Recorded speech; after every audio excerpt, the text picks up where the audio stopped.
Eleanor Whitaker pressed both hands flat against the smokehouse door and refused to move. Behind her, 3 ranch hands were shouting for her to step aside. In front of her, the fire she had spent 4 days building was still burning, the only fire on a dying ranch that hadn't gone cold since September. Her shoulders were shaking. Her boots were splitting at the seams. She had not slept in 36 hours. But she did not move. "You want this ranch to survive winter," she said quietly, without turning around. "Then you let me do my job." If this story already has your heart, I want you to do something for me right now.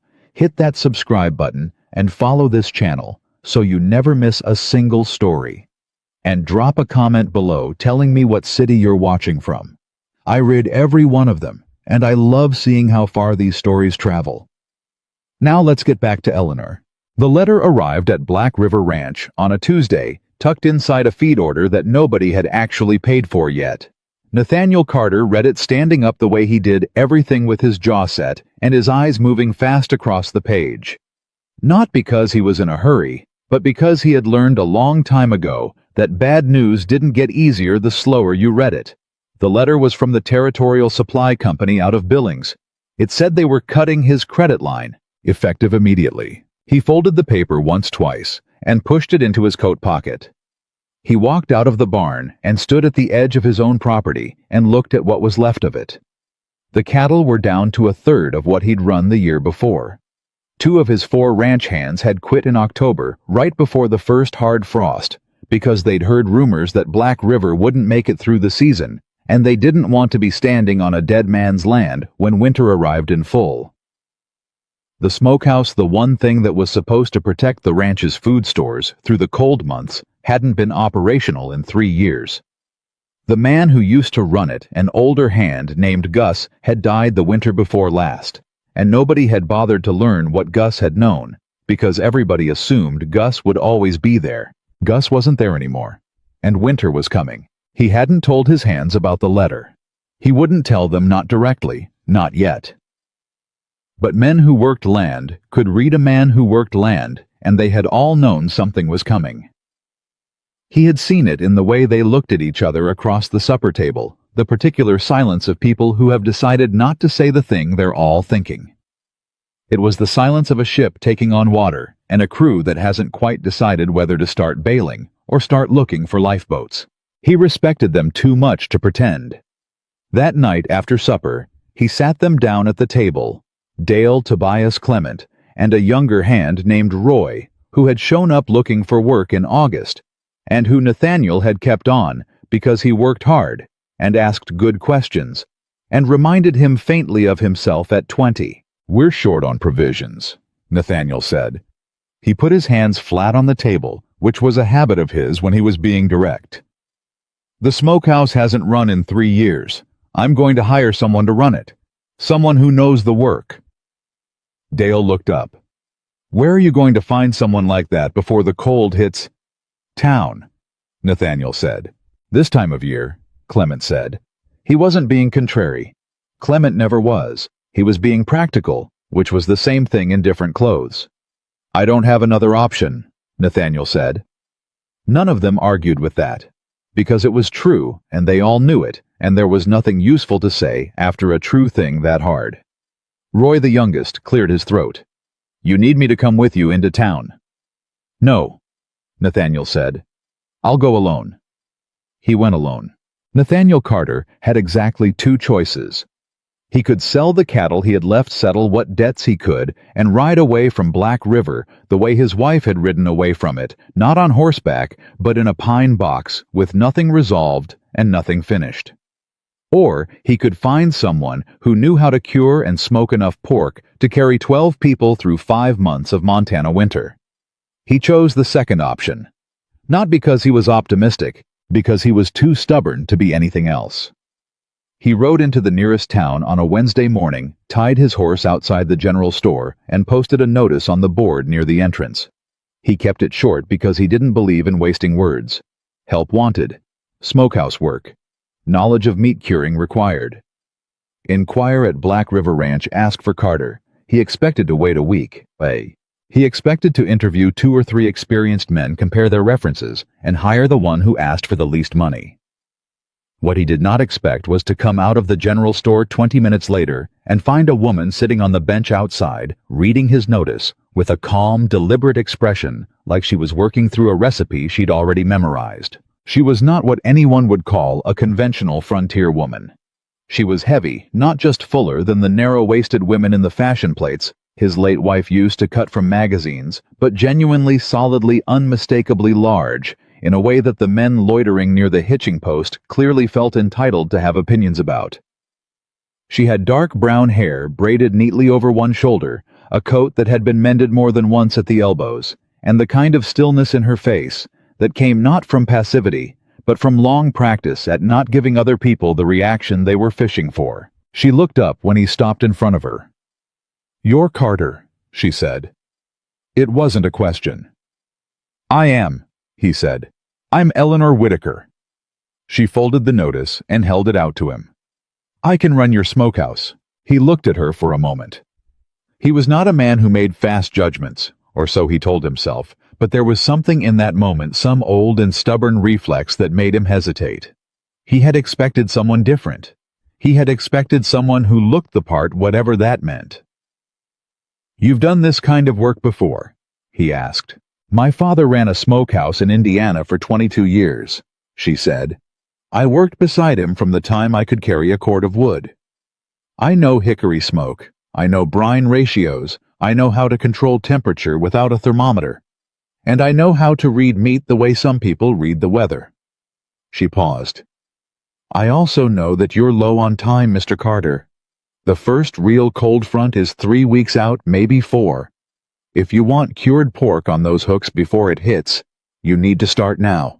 He stood there another moment. Then he said, "Come out to the ranch tomorrow morning. I'll show you the smokehouse." He did not say the word yes, but she heard it anyway. She arrived at Black River the next morning before he did, which he discovered when he walked out to the smokehouse at 6:30 and found her already standing in front of it, hands on her hips, studying the building with the focused expression of a surgeon examining a patient before deciding where to cut. The smokehouse was not in good shape. It hadn't been in good shape for 3 years, and Nathaniel knew it, which was part of why he felt a particular low-level humiliation standing next to this woman while she looked at the wreckage of his neglect. The firebox had rusted through on one side. 2 of the hanging rods had come loose from the ceiling and were leaning against the far wall at an angle that made them useless. The vents were warped, which meant temperature control would be nearly impossible until they were repaired, and the whole structure smelled like rot and old smoke, and something else underneath it, something almost sweet that Nathaniel couldn't identify. Eleanor walked in without waiting for him to invite her. She ran her hand along the wall near the firebox. She crouched down and looked at the base of the hanging rods. She stood and pressed one palm flat against the ceiling above the vent and held it there for a moment like she was checking for a pulse. "When did you last burn anything in here?" she asked. 3 years, he said. She didn't say anything for a moment. "You've got good bones," she said finally. "The structure is sound. The firebox needs a new plate on the east side. I can work around it in the meantime if you can't get the metal right away. The rods I can rehang myself. The vents are going to be the hardest part." She turned and looked at him directly. "I need coarse salt. Not fine, not iodized coarse. Good hardwood, ideally hickory. But if you can't get hickory, I'll tell you what else I'll accept. And I need to be left alone to work." Nathaniel looked at her. That's it. You don't need more hands, more equipment. I need those 3 things," she said evenly. "What I don't need is people standing in the doorway second-guessing me while I'm trying to control a fire." He almost smiled. He didn't, but he almost did. "All right," he said. He did not ask her what she expected to be paid. He would tell her what he could offer, and she would tell him if it was acceptable, and that would be the end of it. But before he got to that, one of his ranch hands walked past the open door, glanced inside, and stopped. His name was Dale Pruitt. He was 24 years old, had been working cattle since he was 16 and had the particular confidence of a young man who had never in his life been seriously wrong about anything that mattered enough to correct him. "That her," Dale said. "Nathaniel said Eleanor Whitaker. She's going to run the smokehouse." Dale looked at Eleanor with the expression men like Dale reserved for things that surprised them in ways they considered beneath their dignity. Her, Eleanor did not turn around. She was already studying the hanging rods again, her back to both of them. "Yes," Nathaniel said in a tone that was meant to end the conversation. Dale didn't take the tone. "I'm just saying," he said, dropping his voice in the way that was somehow worse than saying it at full volume.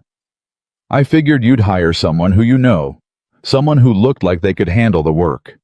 There was a pause. Eleanor turned around. She looked at Dale Pruitt with the kind of calm, level gaze that some people spend their whole lives trying to manufacture and never quite manage, because it doesn't come from practice. It comes from years of deciding that other people's small cruelties simply do not have the power to reach the part of you that matters. "I can handle the work," she said. Her voice was steady, almost gentle. "The question is whether you can handle being wrong about that. Because by Thursday of next week, there will be a full side of cured pork hanging in this building that was done right properly, brined, properly smoked, no shortcuts, no spoilage. And at that point, you're going to have a choice. You can keep thinking what you're thinking right now, which is your right as a free man. Or you can decide that what a person can do is more interesting than what a person looks like." She tilted her head slightly. "Either way, the pork will still be there." Dale opened his mouth, closed it, walked away. Nathaniel watched him go. Then he looked back at Eleanor, who had already turned back to the hanging rods and was testing one with her full body weight methodically like none of it had happened. "Thursday," he said. "Thursday," she confirmed without turning around. "Send someone with the salt and the hickory by end of day today. I'll have the firebox running by tomorrow morning." She did not ask if he believed her. That was the day Nathaniel Carter realized that Eleanor Whitaker did not operate on belief. She operated on facts, and she intended to produce them. He sent the salt and the hickory. She had the firebox running by the next morning. The salt arrived in 2 50-pound sacks, which Dale Pruitt dropped outside the smokehouse door with a particular kind of carelessness that was its own form of commentary.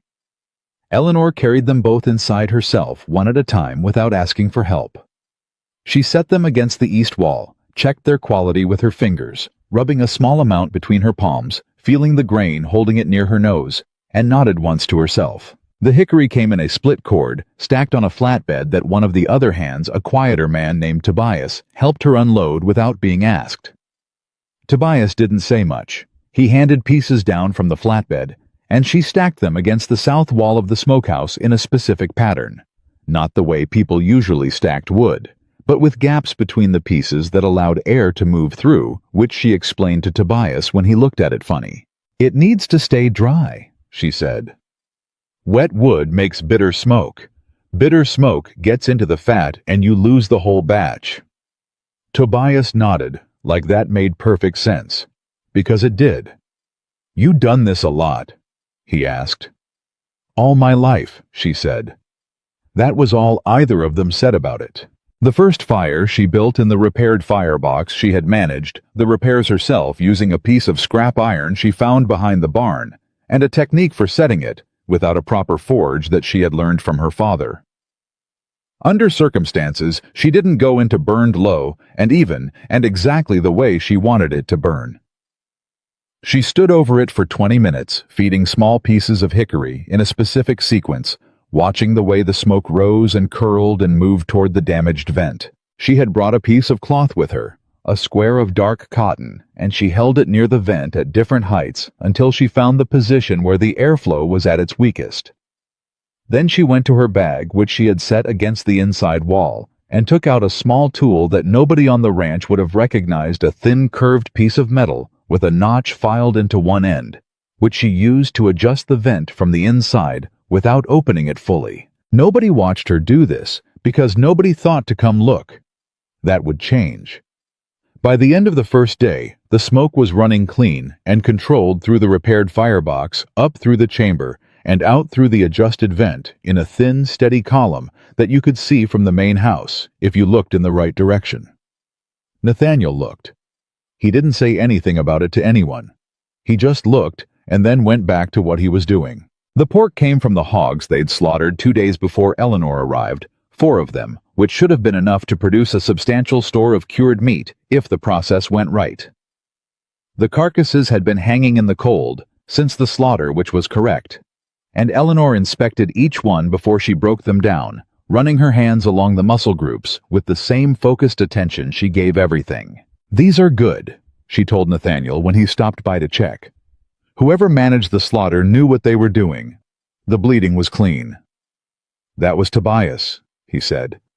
"Tell him," she said. Nathaniel looked at her. "Tell him what?" "That he did it right." She didn't look up from what she was doing. People who do things right should be told. It doesn't happen enough. He didn't respond immediately. He watched her work for another moment, the efficient, unhurried movement of her hands, the way she didn't waste a single motion, and then he went and found Tobias and told him. Tobias looked surprised, then pleased. Then he went back to work with slightly better posture, which Nathaniel noticed and thought about for longer than he expected to. The first 3 days in the smokehouse were quiet ones from the perspective of everyone else at Black River.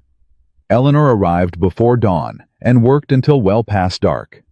She ate whatever the cook set aside for her, a plate she collected from the kitchen and carried back to eat near the fire, and she slept in the small room at the back of the smokehouse that had been Gus's room, which nobody had entered since Gus died. She had asked permission to use it. Nathaniel had said yes, and then felt strange that she'd felt she needed to ask. On the morning of the second day, Dale Pruitt made another pass.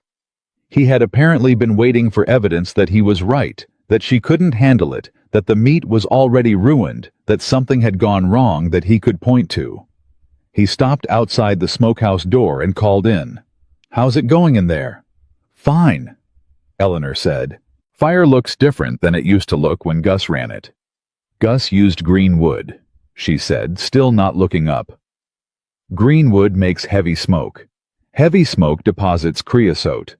Creosote ruins the flavor and can make people sick if the concentration is high enough." A pause. "I'm not using green wood." Dale stood there for another moment. "Just checking," he said. "I know," she said.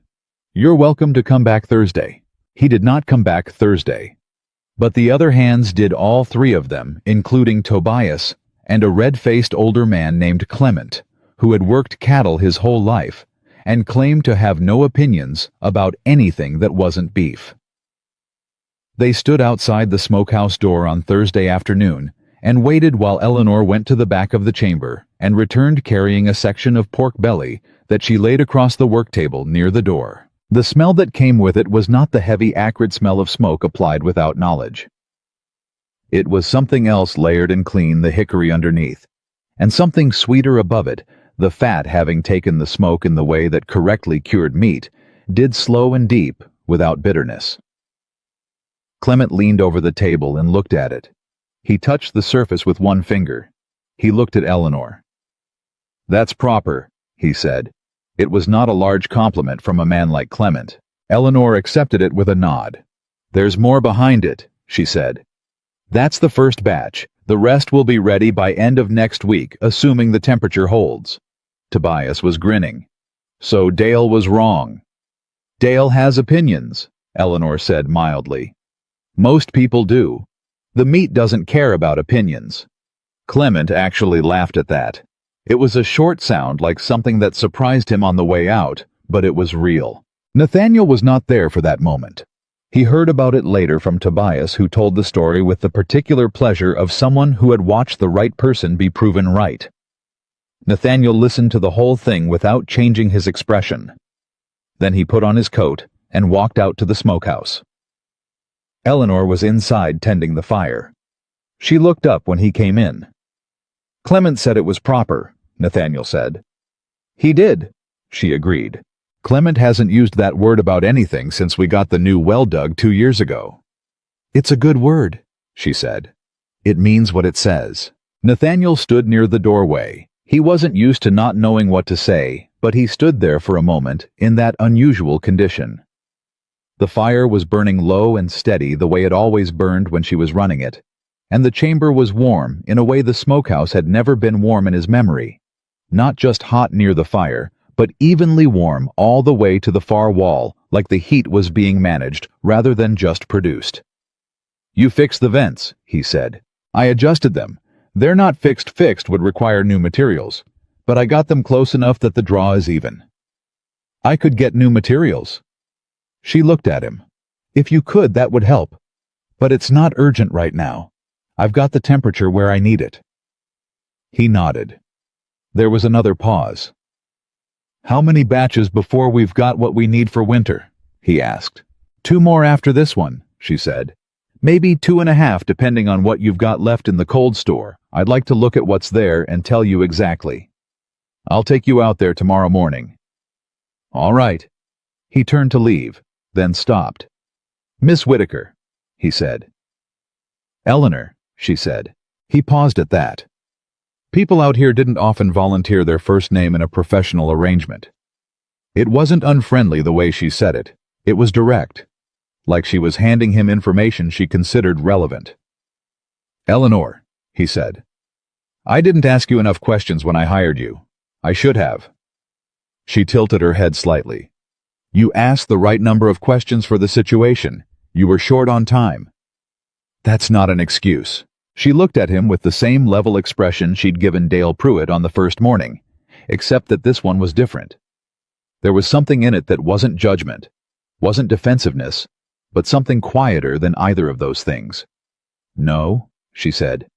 "It's not. But it's also done. The question is, what happens from here?" He held that for a moment. "What happens from here?" he said almost to himself. "The next batch is ready Friday," she said, turning back to the fire. "If the weather holds." He left her to it. But that night, sitting in the house with the cold pressing against the windows and the fire doing its job in the hearth, he found himself thinking about the phrase she'd used. Not the job she was doing, though he was thinking about that too. Thinking about it with the particular low relief of a man who has been bracing for catastrophe and found one doorway out, but the specific, plain, practical weight of what she'd said. The question is, what happens from here? It was such a simple sentence. He could not have explained why it stayed with him the way it did. On the 5th day, Eleanor asked him a question that caught him sideways. She asked him what his wife had been like. He was standing near the door, not quite inside, and not quite out in the way he'd developed of checking on the smokehouse without committing to staying. He had not expected the question. He had not talked about Margaret, not to anyone, not since the funeral, not in a way that felt like talking rather than reporting. "She was practical," he said finally. "She didn't waste time on things she couldn't change." Eleanor nodded slowly, like she was filing that away somewhere useful. "Did she like it here, the ranch?" He thought about that. "She liked what it could be," he said. "She was patient with what it was." "That's a hard thing to be," Eleanor said. "Patient with what something is while loving what it could be." He looked at her. "Did your father teach you that too? Or is that your own?" She smiled, a real one, not the careful, measured expression she usually kept. "That one's mine. I've had a lot of practice at it." He thought about asking what she meant. He didn't because he thought he already understood. "How long has it been?" she asked. "Since she passed." 4 years, he said. Eleanor nodded and turned back to the fire. 4 years is long enough to know you're still carrying it, she said, and not quite long enough to know how to put it down. He stood there for a moment. "That's about right," he said. She didn't make it a big thing the way some people would have, the way people who didn't know him tried to showing their sympathy, the way someone shows a wound with urgency and exposure. She just nodded, adjusted the draft on the firebox, and moved on. He was grateful for that. He had not expected to be grateful for something so small, but there it was. The second week passed faster than the first. The rhythm of the smokehouse had established itself as its own thing, separate from the rhythm of the rest of the ranch, and yet somehow it had begun to pull everything else into alignment with it. The hands ate better, not because the food itself had changed dramatically, but because there was something in knowing that the smokehouse was working, that the fire hadn't gone out, that the person tending it knew exactly what she was doing. The uncertainty that had been sitting at the center of Black River for 3 years, the particular grinding dread of a ranch that knew it was struggling without knowing how to stop, had shifted by some small but significant degree. Dale Pruitt, for his part, had stopped making comments. He hadn't apologized. He wasn't the type, but he'd stopped standing outside the smokehouse with his opinions, and on Thursday of the second week, Nathaniel came around the east corner of the building and found Dale stacking wood near the door in a specific pattern, the same way Eleanor stacked it with the gaps between pieces for air circulation. Nathaniel did not say anything about it. Dale did not look up. The wood was stacked correctly. Eleanor, when she came out and saw it, paused for a moment. Then she said, "The pieces on the top layer should be turned bark side down," and went back inside. Dale stood there for a moment. Then he reorganized the top layer. Nobody made anything of it.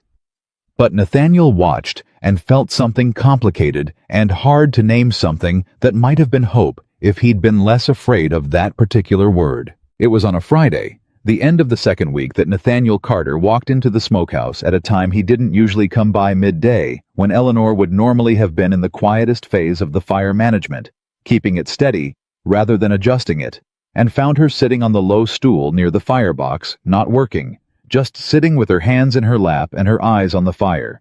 He almost backed out, but she looked up before he could. "Sorry," he said. "I didn't mean to interrupt." "You're not interrupting," she said. She didn't move from the stool, but she gestured with one hand toward a wooden crate on the opposite side of the firebox, which was the closest thing to an invitation to sit that she was in a position to offer. He sat on the crate. For a moment, neither of them said anything. The fire did what it always did, low, steady, exactly where it needed to be. "Do you ever get tired of it?" he asked. He didn't know exactly what he was asking. The question came out before he'd shaped it properly. She seemed to understand it anyway. "The fire," she said. "No, the fire is the honest part." She paused. "People are harder." He looked at her. "What do you mean?" She was quiet for a moment.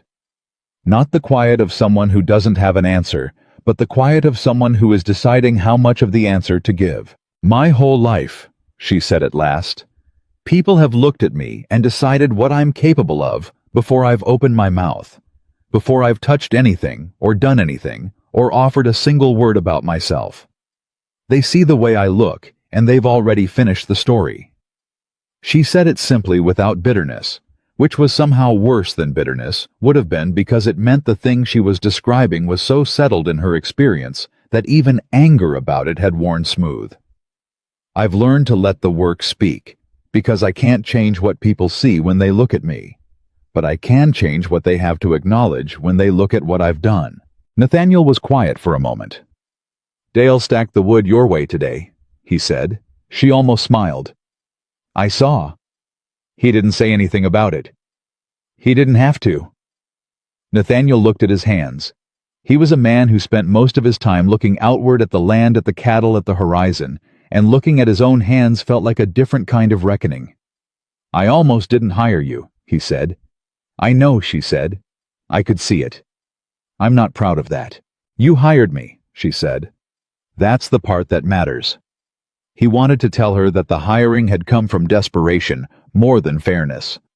That he would not have made the same choice if there had been other options. That the version of Nathaniel Carter who hired Eleanor Whitaker was not as principled as the one who was sitting here now on this crate beside this fire having this conversation. He didn't say any of that. Not because he wanted to hide it, but because she seemed to already know it. And she had decided for her own reasons that it wasn't the thing she needed him to say.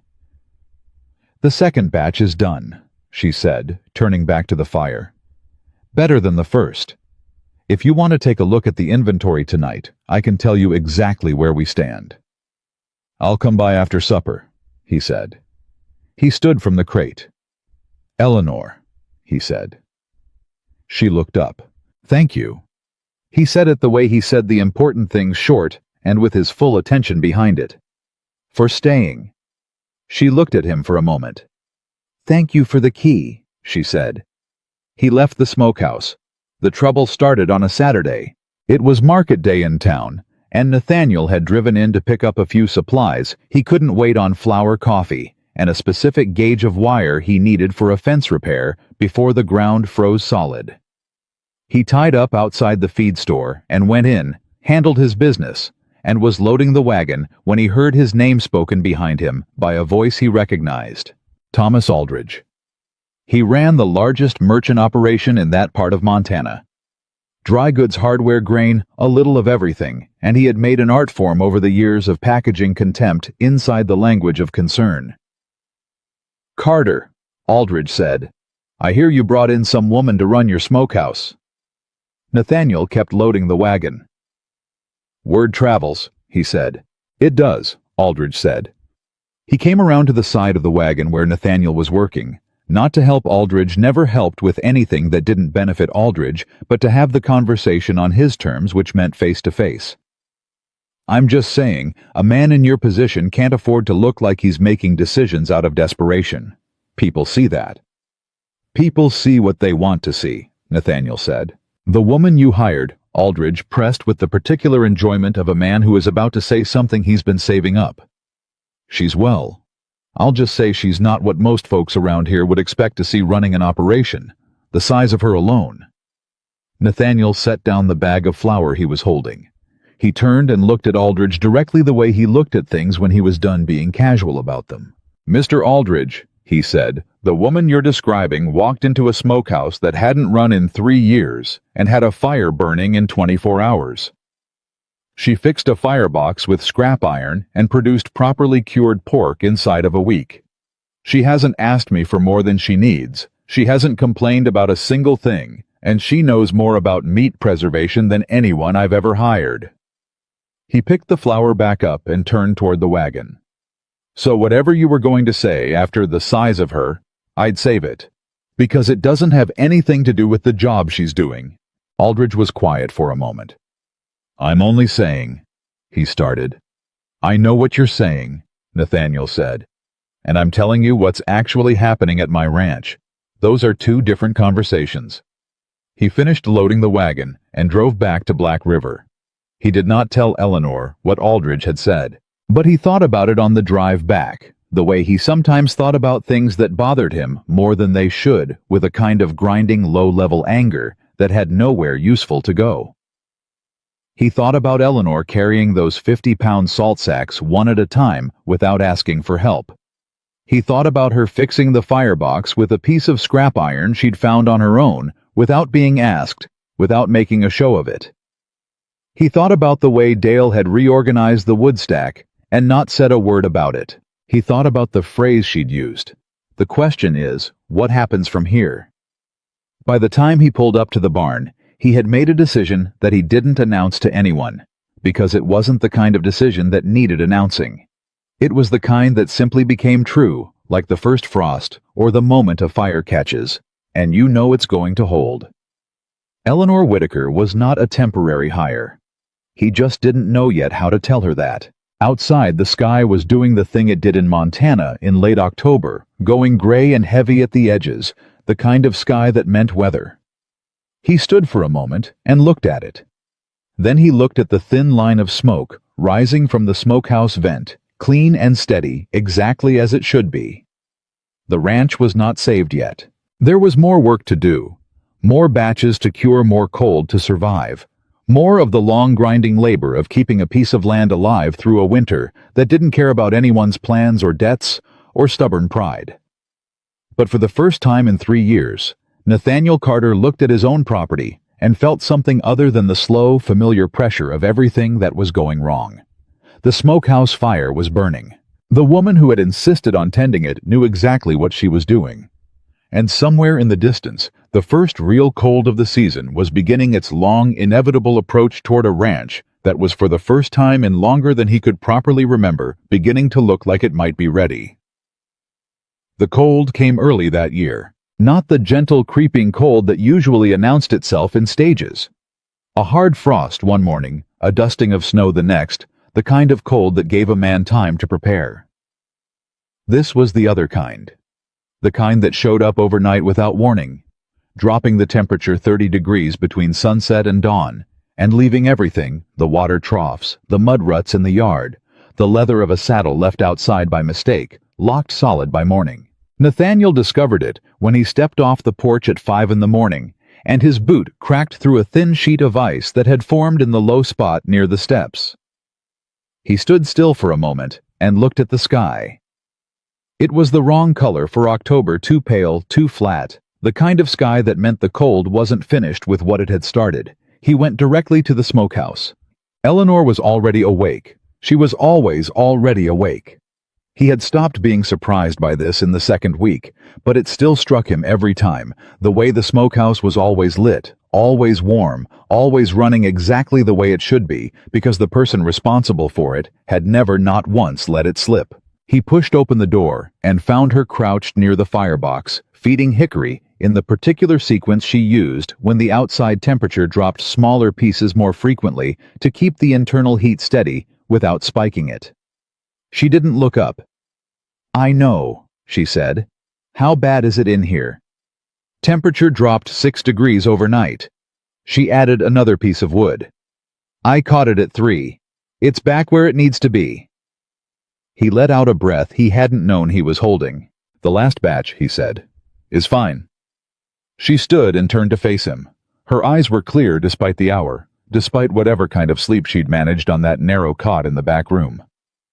"The second batch is finished and cured correctly. The third batch went in yesterday and it's holding. The only risk was the temperature drop tonight and I managed it." Nathaniel nodded. He looked at the fire, then at the rows of cured meat hanging in the darkness behind her, and something that had been coiled tight in his chest for weeks, loosened by 1 degree. "You should have woken me," he said. "You couldn't have done anything I wasn't already doing," she said simply. "There was no reason to wake you." He wanted to argue with that. He didn't because she was right. What he said instead was, "Sit down for a minute. I'll get coffee." She looked at him with a slight expression of surprise, not a large one. Not the kind that made a show of itself, but the kind that meant the offer had landed somewhere she hadn't expected. "All right," she said. He went to the main house, got 2 cups of coffee from the pot the cook always left on the back of the stove, and carried them back to the smokehouse. When he returned, Eleanor was sitting on the stool near the firebox, with her hands in her lap, not doing anything, just resting, which he realized was something he had never seen her do before. In 2 weeks, he had never once seen Eleanor Whitaker simply rest. He handed her a cup and sat on the crate. For a moment, neither of them said anything. The fire worked steadily beside them, and outside the cold pressed against the walls, and the ranch was quiet, in the particular way it was quiet at 5 in the morning. Not peaceful exactly, but suspended like the whole world was holding its breath before the day began. "How much longer?" he asked. "On the third batch, 4 more days if the temperature holds, 3 if we get a break in the weather." She wrapped both hands around the cup. "After that we'll have enough. Not a surplus, but enough. Enough to carry 12 people through to March. Closer to April," she said. "If you're careful with it." He nodded. April. That was further than he had let himself think when October began. In October, March had felt like an impossible distance. "What happens after April?" she asked. He looked at her. It was a strange question. Not strange because it was inappropriate. Nothing Eleanor said was inappropriate. She had a quality of directness that somehow never felt like intrusion. But strange because it was the question he had been most afraid to look at directly. What happened after April? What happened when winter was over and the smokehouse was empty, and the work that had held everything together was finished? "I don't know yet," he said honestly. She nodded like that was the answer she'd expected, and maybe the one she'd been hoping for, not a plan, but honesty about the absence of one. "You have good land," she said. "The grass in the east pasture alone could run twice the cattle you have now if you had the capital to stock it." "I don't have the capital." "Not yet," she said. He opened his mouth to ask what she meant by that. The door banged open. It was Dale Pruitt, and he was breathing fast, which was unusual enough that both Nathaniel and Eleanor were on their feet before he'd gotten the door closed behind him. "There's a man at the gate," Dale said, "riding a gray. He's got a letter with a territorial seal on it." Nathaniel set down his coffee. "What kind of letter?" "The kind that comes with a man wearing a badge," Dale said. "Deputy Marshal says he needs to speak with you directly." The three of them looked at each other. Outside, the cold morning was no longer suspended. Something had broken the stillness, and not gently. Nathaniel put on his coat.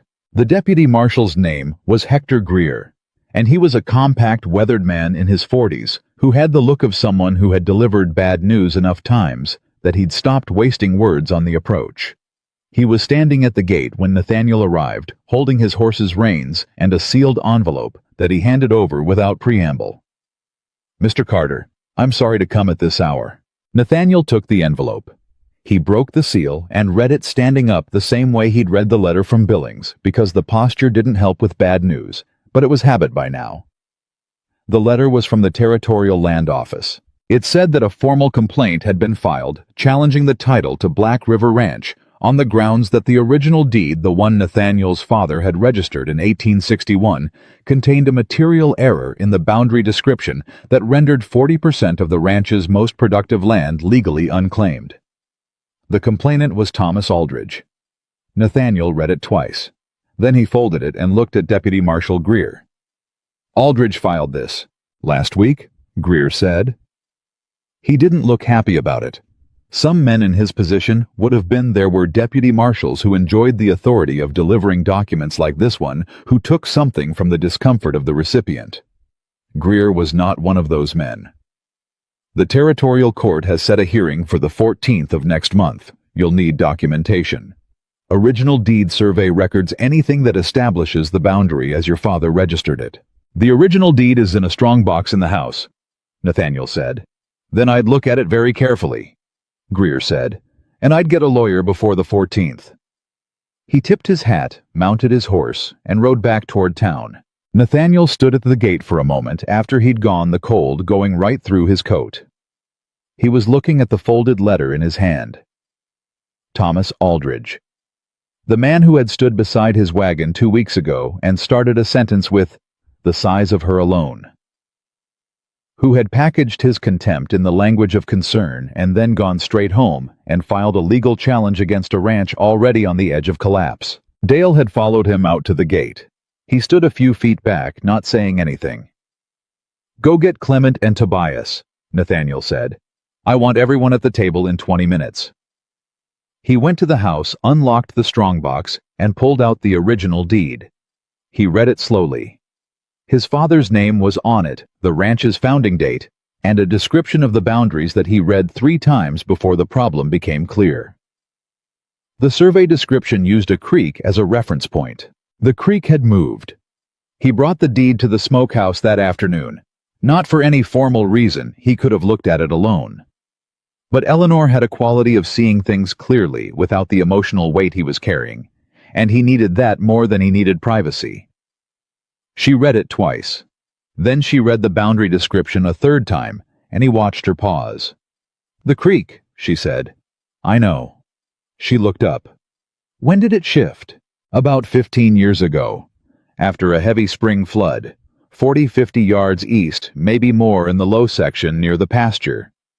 Eleanor set the deed down carefully. "Then Aldridge isn't wrong about the technical problem," she said. "Not an accusation, a fact. The deed as written places the boundary at the creek's current location, which puts the eastern pasture as it's currently used outside the legal description." She looked at him steadily. "He's been waiting for this. He's known about it for a while. He waited for the right moment, a moment when you were weak enough that a legal challenge would be enough to finish you." The room was very quiet. "What do I do?" Nathaniel said. "Is there anyone who was present when your father registered the deed?" she asked. "Anyone who can speak to where the boundary was always understood to be Art Pickford," he said slowly. "He ranched the property north of us from 1858 to 1879. His fence line butted up against our eastern boundary. He was there." "Then you go find Art Pickford," she said. something in her expression not quite approval, but close. "Yes," he said. "I do." He went back to the house and called his hands to the table. He told them straight the way he always did. No cushioning, no preamble. What the letter said. What it meant. The eastern pasture gone if Aldridge won. The herd cut further. The already thin margins thinner. Dale said, "That son of a—" "Dale," Nathaniel said. Dale stopped. Tobias said carefully, "Is there anything that can prove the boundary was always where it's been understood to be?" "Survey records," Nathaniel said. "The original surveyor's notes if they still exist. Territorial Records Office in Billings or the county seat." 3 days' ride, Clement said. "Then someone better leave soon," Nathaniel said. A pause around the table. "I'll go," Tobias said. Nathaniel looked at him. Tobias was his most reliable man, best with horses, most likely to make the round trip without incident. "You sure?" "I'm sure. Tell me what to look for." They spent the next hour going through it, what records Tobias needed, what arguments to make. Roy wrote it down because Roy had the best handwriting. Clement offered to handle Tobias's regular work while he was gone. Dale didn't offer anything, but he didn't argue either. By 8 in the morning, Tobias was saddled and riding. The cold that morning had done something beyond the practical damage. It had changed the mood of the place. By the time the sun was fully up, Roy had snapped at Dale over a tool left in the wrong place. Clement had gone silent in the way that meant he was working through something he considered not worth discussing. And Dale himself was walking the yard with the tight jaw of a man who needed somewhere to put his frustration. Nathaniel noticed. And he went back to the smokehouse because that was where he went when he needed to think clearly. Eleanor was checking the hanging rods when he came in, moving from piece to piece, pressing gently with 2 fingers, reading the curing progress the way she read everything, methodically, without hurry. "Dale's in a mood," he said. "Dale is scared," she said without looking up. "Scared men look angry. It's easier." He considered that. "And Clement? Worried and trying not to show it because he thinks it would be disrespectful." She moved to the next piece. "Roy is fine. Young enough that worry still makes him want to do something, which is actually the most useful response of the 3. Nathaniel leaned against the door frame. "How do you know all this? You've barely spoken to any of them this week." "I listen," she said. "You learn a lot about people from what they do when they think no one's paying attention." A pause. Dale dropped his coffee cup this morning and swore at it for 30 seconds. Clement sharpened a tool that didn't need sharpening. Roy reorganized the feed stacks. Same fear, 3 different ways of carrying it. Nathaniel watched her move down the row. "What do I do?" he asked. She glanced at him, a brief look that held something in it. Recognition that the question was real. That he was trusting her with something that mattered. "Talk to them," she said. "Not about the ranch's finances. Not about what might happen. Just be present. Let them see you're not panicking." "I'm not panicking." "Then let them see that." He went and found his men and spent 2 hours working alongside them, one to the next, not talking about the credit line, or the winter, or any of the things they were all afraid of. Just working. Just being there, steady the way a man who ran a place was supposed to be. By afternoon, the mood had shifted. Not resolved, but shifted. He left for Art Pickford's the next morning, taking Roy with him. They rode hard for 2 days through country that got flatter and colder. Moving east until they reached the county seat in the early evening of the second day, and found Art Pickford on his porch, sitting in a coat too thin for the weather. Watching the road with the deliberate patience of a man who had already seen most of what the world had to offer. Art Pickford was 73 years old and sharp as wire. When Nathaniel explained the situation, the deed, the creek shift, the boundary dispute, Aldridge's claim, the old man listened without moving. Then he said, "I always wondered when someone would try that." Nathaniel looked at him. "You knew about the creek." "I knew about Aldridge," Art said. "Man's been watching that eastern pasture for 15 years, waiting for something he could use." He shook his head slowly.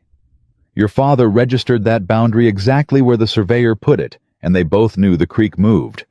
The ridge and the cottonwoods, those were the real fixed markers. The creek was a convenience. "Would you testify to that?" Nathaniel asked.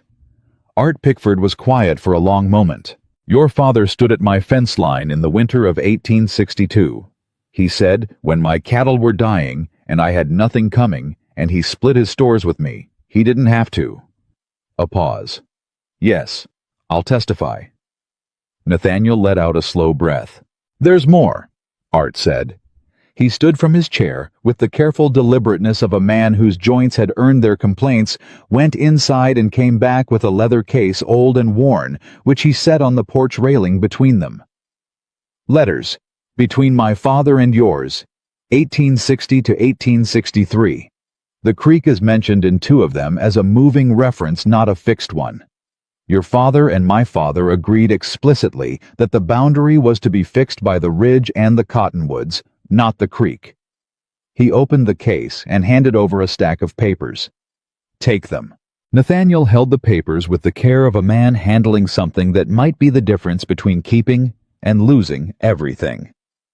"Mr. Pickford," he started. "Don't thank me," the old man said. "Bring the ranch through, that's all." They rode back hard. 2 days in the saddle, the cold worsening, as they moved west, a sky that kept threatening snow without delivering it, as if saving the worst for later. Roy didn't complain once, which Nathaniel filed away. They arrived back at Black River on the evening of the 4th day. The first thing Nathaniel noticed was the smoke.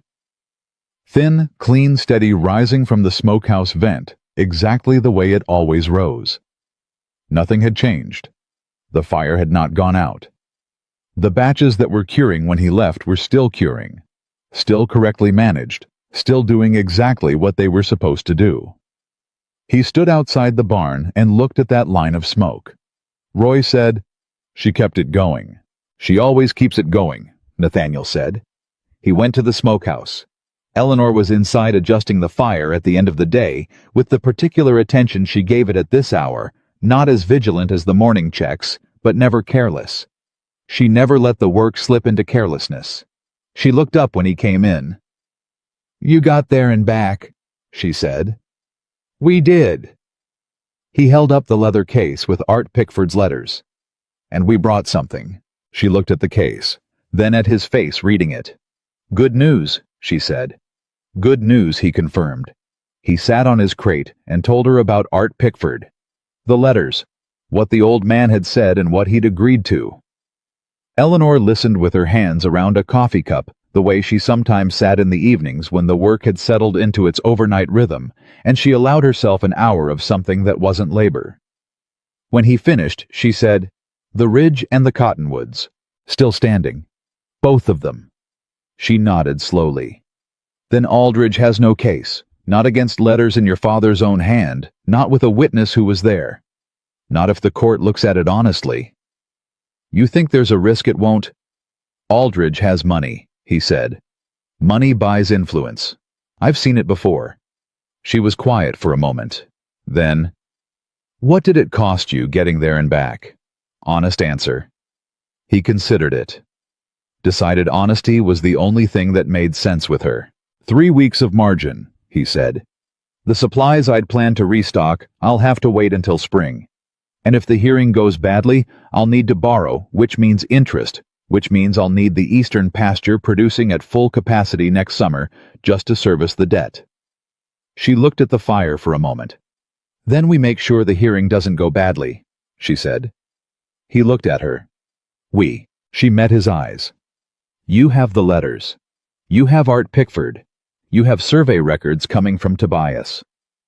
A pause, and something shifted in her expression, not softening exactly, but opening. "And you have me if you want me there. I can read a document and I can speak clearly, and I have spent my entire life learning to make people who have already decided something about me look at something else instead." He held that for a moment. "The hearing is in 2 weeks," he said. "Then we have 2 weeks," she said. Tobias arrived 2 days later cold and carrying a saddlebag full of documents that he laid on the kitchen table with the care of a man who understood what he was carrying. The survey records were there, all of them. What the original surveyor's notes showed in handwriting careful and precise and dated 1861 was exactly what Art Pickford had described. The eastern boundary described in reference to 3 markers. And at the bottom of the second page in the same careful hand, a note that made Nathaniel go very still. Creek noted as subject to seasonal movement.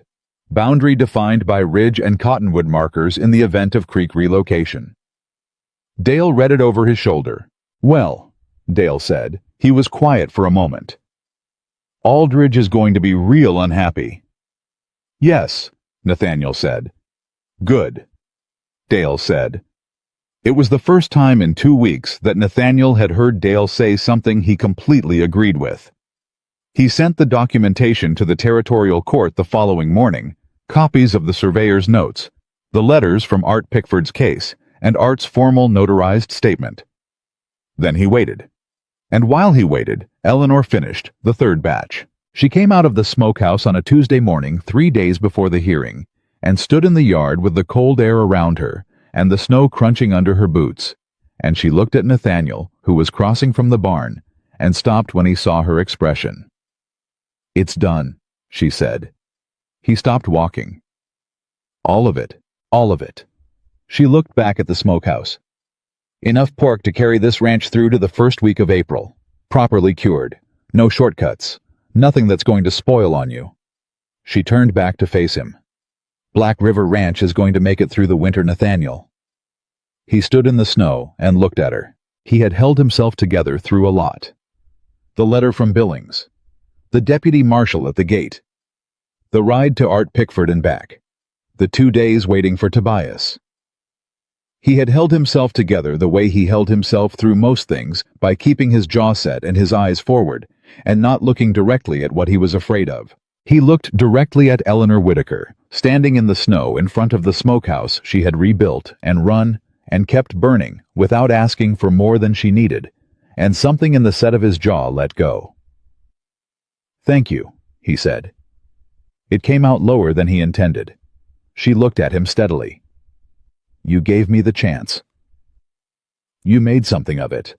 That's what people do," she said, "when someone finally gives them the chance." The wind moved between them, carrying the smell of hickory smoke from the vent above. He took 1 step toward her. "Eleanor," he said. She looked up at him. "After the hearing," he said, "I want to talk to you about something." She studied his face with the same full attention she gave everything thorough, unhurried, missing nothing.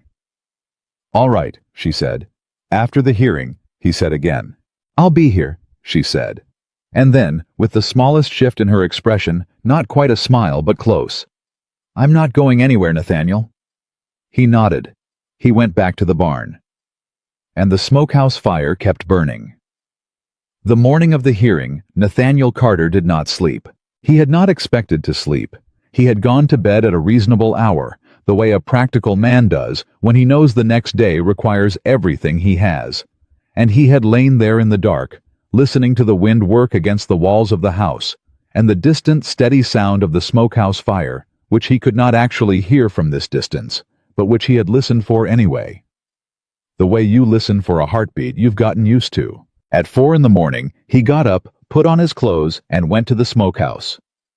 Eleanor was awake. Of course she was awake.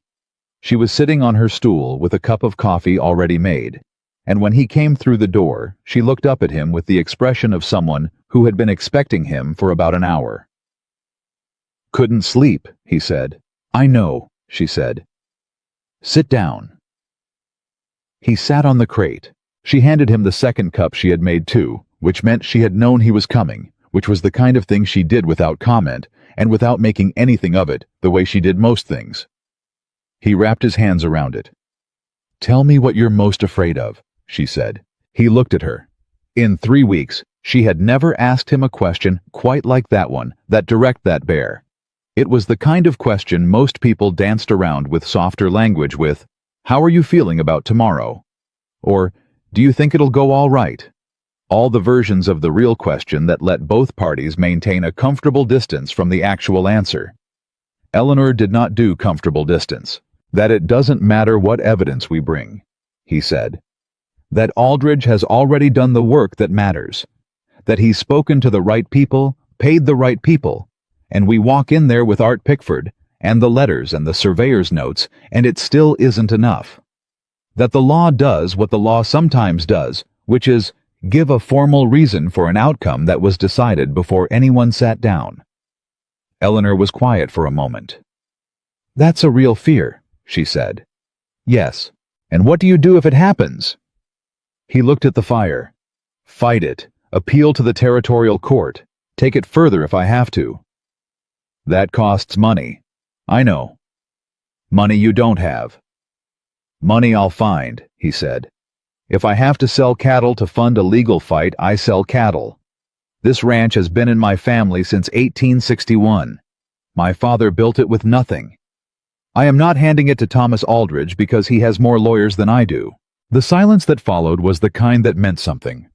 Eleanor said, "Good." Just that. One word quietly, like a verdict. He looked at her. "Good. That's the man who needs to walk into that courtroom today," she said. "Not the one who couldn't sleep, this one." He held her gaze for a moment. "You're coming," he said. "I told you I would." "You don't have to." "I know I don't have to." She stood from the stool and set her cup on the shelf with the efficient finality of someone who has made their decision and is done discussing it. "Dale and Clement can manage the smokehouse for one day. The fire is stable. The curing is done. There is nothing I am needed for here more than I am needed in that room." She looked at him steadily. "You need someone beside you who isn't afraid of Thomas Aldridge. I'm not afraid of Thomas Aldridge." Nathaniel Carter almost smiled. He did not smile often, but he almost did. "No," he said. "I don't suppose you are." They left for town at 6 in the morning, Nathaniel and Eleanor in the wagon, Roy and Tobias riding alongside Art Pickford, waiting for them at the edge of town where they'd arranged to meet. The old man was already there when they arrived, sitting on his horse with the patience of someone who understood that punctuality was a form of respect. He tipped his hat to Eleanor when she stepped down from the wagon. "Ma'am," he said, "Art Pickford." "Eleanor Whitaker," she said. "Thank you for making the trip." "Wouldn't miss it," Art said, with the particular dry quality of a man who meant it.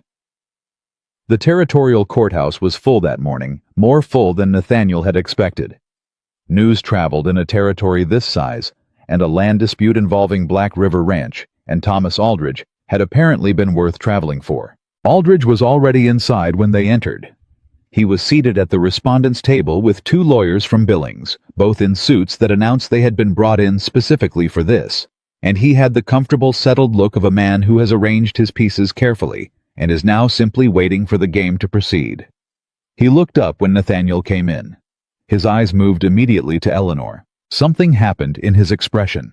A flicker of surprise quickly suppressed, replaced by the deliberate blankness of a man who does not want to show that anything has surprised him. Nathaniel noticed. Eleanor noticed and said nothing and sat down. The judge was a man named Harlan Briggs, 60 years old, with the kind of face that had heard a great many arguments and been persuaded by approximately half of them. He called the hearing to order with the businesslike efficiency of a man who had a full docket and no patience for theater. Aldridge's lawyers went first. They were good. Nathaniel had expected them to be good, and they were polished, organized, precise. They laid out the claim in careful technical language. The deed described a boundary using the creek as a fixed reference point. The creek had moved the land currently occupied by Black River Ranch as the eastern pasture, therefore extended beyond the legal boundary of the registered property. They had their own surveyor, a man who had mapped the creek's current location and produced a diagram showing the discrepancy. Clean work. Expensive work. The kind that cost what it cost because it was supposed to be overwhelming. Judge Briggs looked at it for a long time. Then he looked at Nathaniel. "Mr. Carter, your response." Nathaniel stood. He was not a lawyer. He had not pretended to be one in preparing for today. What he had was the truth documented and witnessed, and he intended to present it as plainly as it deserved. He laid the surveyor's original notes on the judge's bench first.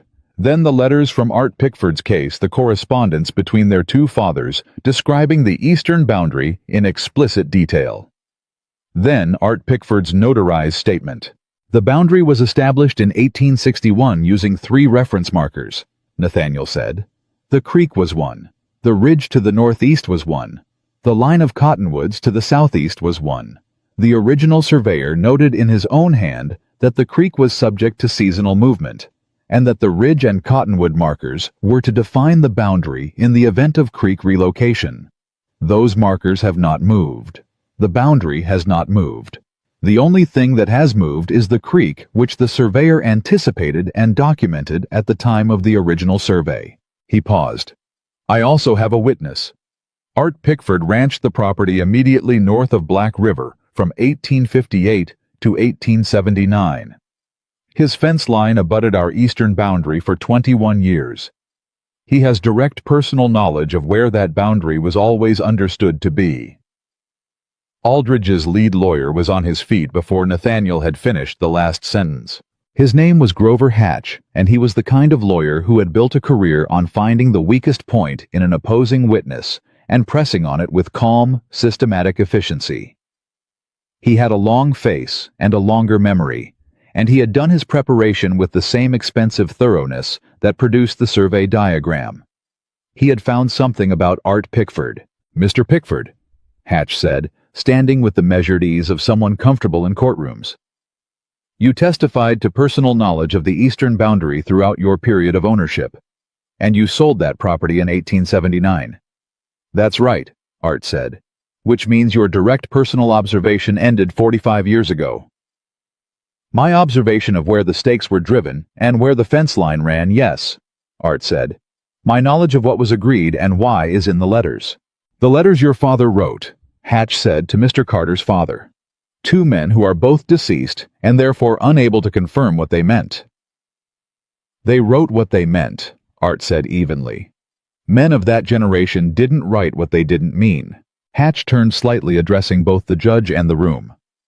Your Honor, I would submit that the personal recollection of a 73-year-old man about events that occurred when he was in his 20s on property he has not occupied in 45 years constitutes at best imprecise evidence. The letters are not imprecise, Nathaniel said. He had not meant to speak out of turn. It happened because Hatch's voice had taken on a particular quality, smooth, dismissive, the quality of a man who is very good at making truth sound like opinion, and something in Nathaniel's chest had responded to it the way a banked fire responds to a sudden draft. Judge Briggs looked at him. Mr. Carter, you'll have your opportunity. Yes, sir, Nathaniel said. He sat down. Under the table, not quite touching his hand, but close enough to be deliberate, Eleanor set 2 fingers against the back of his wrist. He stilled. She didn't say anything. She didn't look at him. She simply held that contact for 3 seconds, the steady grounding pressure of someone saying without words, I know. And hold on. And you're all right. He breathed. He held on. And when Hatch finished his attack on Art Pickford's age, and the passage of time, and the imprecision of memory, and Judge Briggs gave Nathaniel the floor, he stood and said what he needed to say without heat and without bluster, and let the letters speak for themselves, and let Art Pickford's clear, steady testimony speak for itself. It was enough. It was more than enough. Art Pickford took 35 years of shared property knowledge and delivered it with the calm authority of a man who had nothing to prove and nothing to gain except the correct outcome. He described the eastern fence line as it had existed for 21 years. He described the creek's movement after the spring flood of 1869, which he had witnessed. He described the conversation he'd had with Nathaniel's father the following summer, when both men had walked the boundary together and agreed that the ridge and the cottonwoods remained unchanged, and the boundary remained unchanged with them. Did you have any documentation of that conversation? The judge asked. We shook hands on it, Art said. But yes, I kept the letter your father wrote me 2 weeks later confirming it. It's in the stack Mr. Carter presented. Judge Briggs found the letter. Read it. Aldridge's lead lawyer tried twice more. once challenging the authenticity of the letters, once arguing that the surveyor's marginal note had no legal standing without formal ratification. Both times Judge Briggs listened with patient attention and ruled against him. The second ruling took 45 seconds. Nathaniel had been watching the judge's face throughout the way you watch the weather looking for the shift the moment when the balance tipped. He saw it when Briggs put the letters down the second time. A settling in the older man's expression, a quality of decision arrived at. Aldridge knew too. Nathaniel saw it in the way the man's shoulders changed, the almost imperceptible drop of someone who has been holding himself upright through confidence and is beginning to hold himself upright through something else. Thomas Aldridge, at 62 years old, with 2 lawyers from Billings and a carefully prepared challenge and 15 years of patient waiting, was losing. And he knew it. Judge Briggs ruled at 11:45 in the morning. The boundary of Black River Ranch, as originally registered in 1861, remained valid. The eastern pasture belonged to Black River.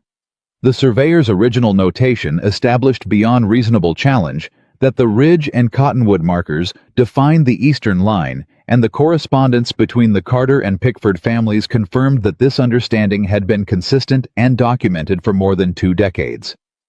The complaint filed by Thomas Aldridge was dismissed. Court costs were assessed against the complainant.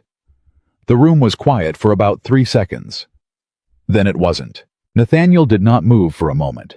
He stood at the table with his hands flat on the surface and felt something move through him that he did not have a precise name for. Not triumph. Not relief exactly, though there was relief in it. Something older and less clean than either of those things.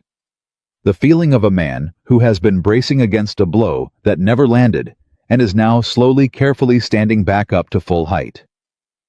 He turned to Art Pickford first. The old man crossed to him and extended his hand.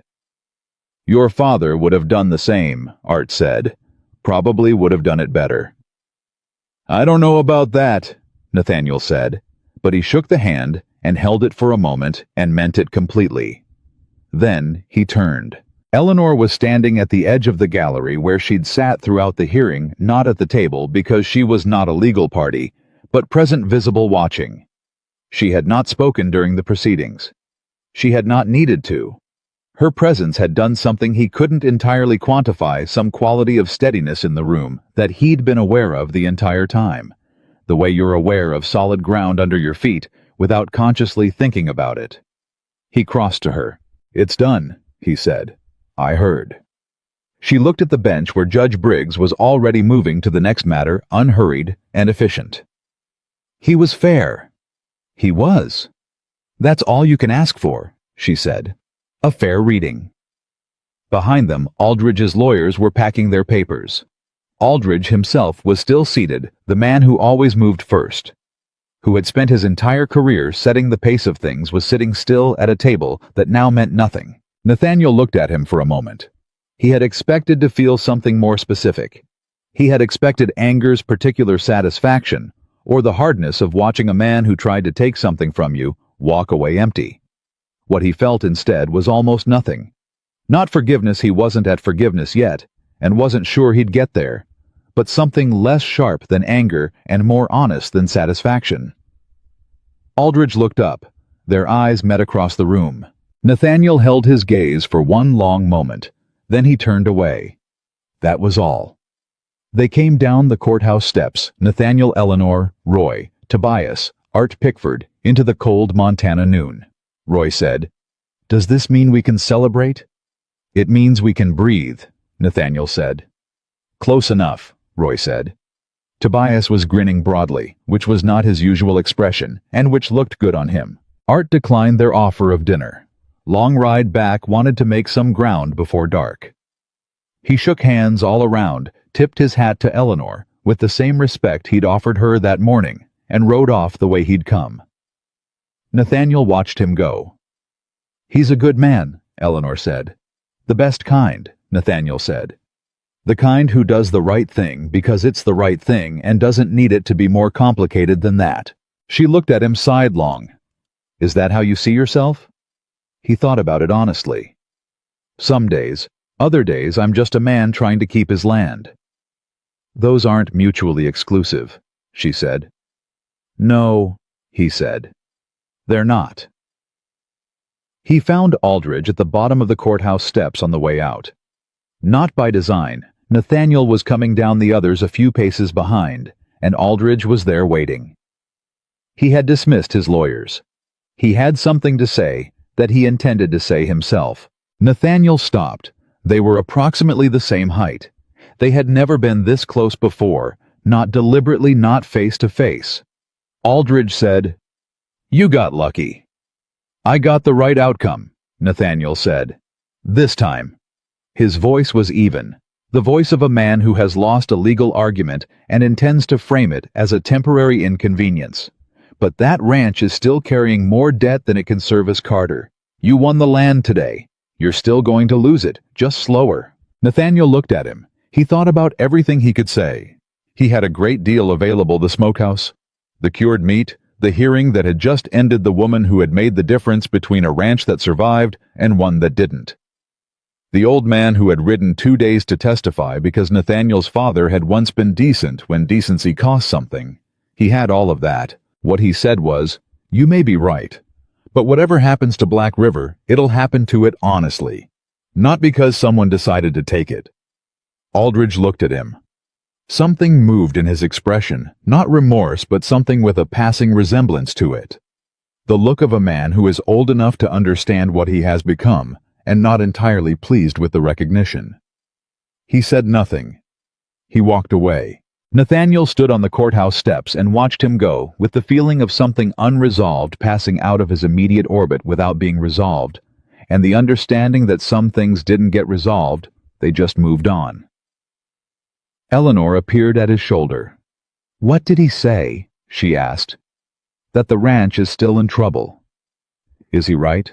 Nathaniel thought about it honestly. "Short term, we need a good spring, good cattle prices. The eastern pasture has to produce." "It will," she said. He looked at her. "You sound certain." "I am certain," she said. "Because I know what that land looks like, and I know what you're capable of. And I know what we can build together if we start from an honest foundation." She paused. Aldridge was never building from an honest foundation. That's why he's walking away empty today. Nathaniel watched Aldridge's retreating figure until it turned a corner and was gone. "Yes," he said. "That's exactly why. They had dinner in town, all 4 of them, at the restaurant near the post office that served a beef stew that Roy declared the best he'd ever eaten. They sat around the table and talked about things that were not the hearing and not the smokehouse and not the winter for the first time in weeks, and it was the particular relief of people who have been through something together letting that thing sit down beside them for a moment instead of riding on their backs. Halfway through the meal, a woman at the next table leaned over. She was in her 50s, with the direct gaze of someone who had decided life was too short for indirect approaches. "Pardon me, I was in the courthouse this morning. You're the folks from Black River Ranch." "We are," Nathaniel said. The woman looked at Eleanor, then back at Nathaniel, then at Eleanor again. "The lady there, is she the one who ran your smokehouse?" Nathaniel looked at Eleanor. Eleanor's expression was composed, waiting. "She is," Nathaniel said. The woman nodded slowly. "My husband runs the feed store. He told me about it. Said she rebuilt that smokehouse from nothing, kept it going through the cold snap in October, finished the whole curing season before winter set in hard." She paused. "That's not a small thing out here." "No," Nathaniel said. "It's not." The woman looked at Eleanor directly. "I just wanted to say good work, ma'am. Good hard work." Eleanor looked at her. Something moved in her face, small and real, and the kind of thing that doesn't happen often enough to be ordinary. "Thank you," she said. "That means something." The woman nodded, satisfied, and returned to her own meal. The table was quiet for a moment. Roy said quietly to no one in particular, "I like this town." Nobody argued with him. The ride back to Black River was quieter than the ride in. Not uncomfortably so, the quiet had a different quality now, the released quality of tension that has been resolved. Eleanor rode beside Nathaniel on the wagon bench, her hands in her lap, and her face turned slightly toward the darkening horizon. And Nathaniel had the sense, not for the first time, that there was a great deal happening behind that composed expression that he was only beginning to understand. "You said after the hearing," she said. He looked at her. "You said you wanted to talk about something, after the hearing." He had said that. 4 days ago, standing in the snow outside the smokehouse with everything still uncertain and the hearing still ahead of them, like a wall he didn't know if he could climb. The hearing was behind him now. "Yes," he said. She waited. He was quiet for a moment. Not because he didn't know what he wanted to say, he had known in some form for at least a week. He was quiet because what he wanted to say was important enough to say correctly. "I don't want this to end," he said. She turned to look at him. Her expression was careful, not closed open in the way that meant she was paying full attention. "The smokehouse work is done," he said. "You finished what I hired you to do better than I had any right to expect, and I know the job as I described it is finished." He kept his eyes on the road because it was easier to say the rest of it that way. "But I am asking you, not assuming, asking if there's any part of you that wants to stay. Not for the smokehouse, not for the work or the winter, or because you don't have somewhere else to go. I know you always have somewhere else to go." A pause. "I'm asking if you want to stay because of what's here, what's built here, what I think could be built if we built it together." The wagon moved through the dark and the cold. Eleanor was quiet for a long moment. "I've been asked to stay places before," she said. "Twice. Once because the man needed someone to keep his house, and once because the man thought he was being kind." A pause. "You're not asking me either of those things." "No," Nathaniel said. "I'm not. You're asking me as a partner." "I'm asking you as someone I respect," he said, "and someone I want beside me. Those two things in that order." She looked at the road ahead for a moment. "I watched you in that courtroom today," she said. "You didn't bluster and you didn't beg and you didn't perform. You just told the truth and let it stand on its own." She paused. "I've been waiting a long time to see someone do that." "Eleanor," he said. She looked at him. "I need an answer," he said quietly. "Not tonight, if you need time. But I need you to know the question is real." She held his gaze across the wagon bench, with the cold around them, and the horses moving steady, and the lights of Black River just beginning to show in the distance. "The question is real," she said. "And so is the answer." He waited. "Yes," she said. "I'll stay." The word landed in the cold air between them like something permanent. Like a foundation stone. Like a fire that had just caught and was going to hold. He nodded once. He didn't say anything else because there was nothing else that needed saying tonight, and he had learned from her from 3 weeks of watching how she worked and what she valued, that some things were honored best by letting them be exactly what they were without dressing them in more words than they needed. They pulled into the yard at Black River as the last light left the sky. Dale came out of the barn when he heard the wagon. He looked at their faces and had the good sense not to ask questions. He crossed the yard toward Eleanor. He stopped in front of her and said, "Fire's holding. I checked it the way you showed me. Temperature's been stable all day." He paused. "I used the hickory from the back stack. Left the front stack for tomorrow." "That's the right call," she said. "The back stack is drier." Dale nodded. He stood there another second working something out. "For what it's worth," he said, "Eleanor, what you did with that smokehouse." He shook his head slightly. "I was wrong about what I thought when you first came. I knew it a week after you got here. I should have said it then." Eleanor looked at him with the even careful gaze she used for things being offered genuinely. "You stacked the wood," she said. "I noticed." Dale blinked. "That was enough," she said. She walked past him toward the smokehouse to check the fire herself, because that was what she did, and would probably always do. Nathaniel, passing Dale on the way to the barn, said quietly, "You did right today." "Managed a fire for 8 hours," Dale said. "Wasn't exactly heroic."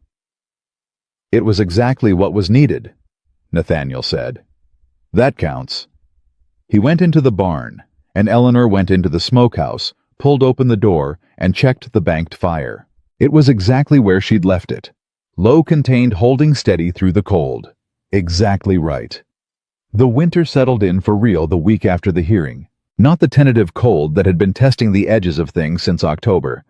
Not the early frost that caught everyone sideways in the night. This was the full committed weight of a Montana winter arriving at last, covering the valley in snow that wasn't going anywhere until March, and dropping temperatures that made the air feel like something you had to push through rather than simply breathe. Black River Ranch went quiet in the way ranches went quiet in deep winter. Not dead, not still, but turned inward, focused, every resource directed toward the single task of endurance. The cattle were brought in close. The horses were blanketed. The water troughs were checked twice a day. And the smokehouse, its work technically finished its hooks full, and its fire banked to a careful low burn, became the warm center of a property that had very few warm centers left. Eleanor did not leave the smokehouse. Not because she couldn't.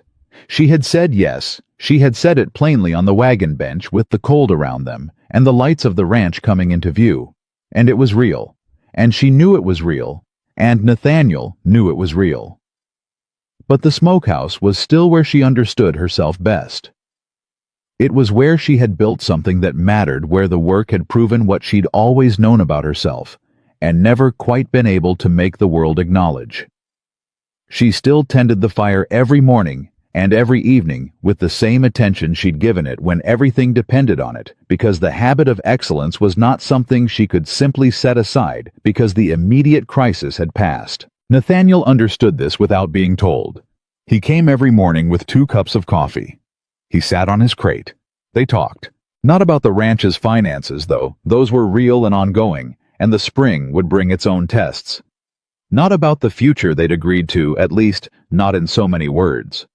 They talked the way 2 people talk when they have finally stopped performing for each other and started simply being about small things and large ones, about his father and her father, about Indiana in summer and Montana in winter, about the cattle he hoped to run on the eastern pasture when the season turned, about the recipes she knew for preserved meat and the methods she'd learned that nobody west of Indiana had ever bothered to document. It was Tobias who first said out loud what everyone on the ranch had already understood. He said it to Dale on a Tuesday morning while they were breaking ice on the water troughs in the particular companionable silence that men develop when they've worked alongside each other through something difficult. "Carter's in there every morning," Tobias said. 2 cups. Dale didn't look up from the trough. "I know. You all right with it?" Dale was quiet for a moment, which was his version of thinking carefully. "She told me I stacked the wood," he said. "First person on this ranch ever said anything to me about doing something right without being told to do it."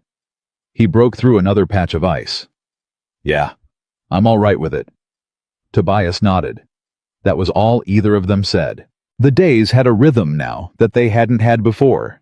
Not just the rhythm of winter work, the feeding and watering and checking and repairing, but something underneath that.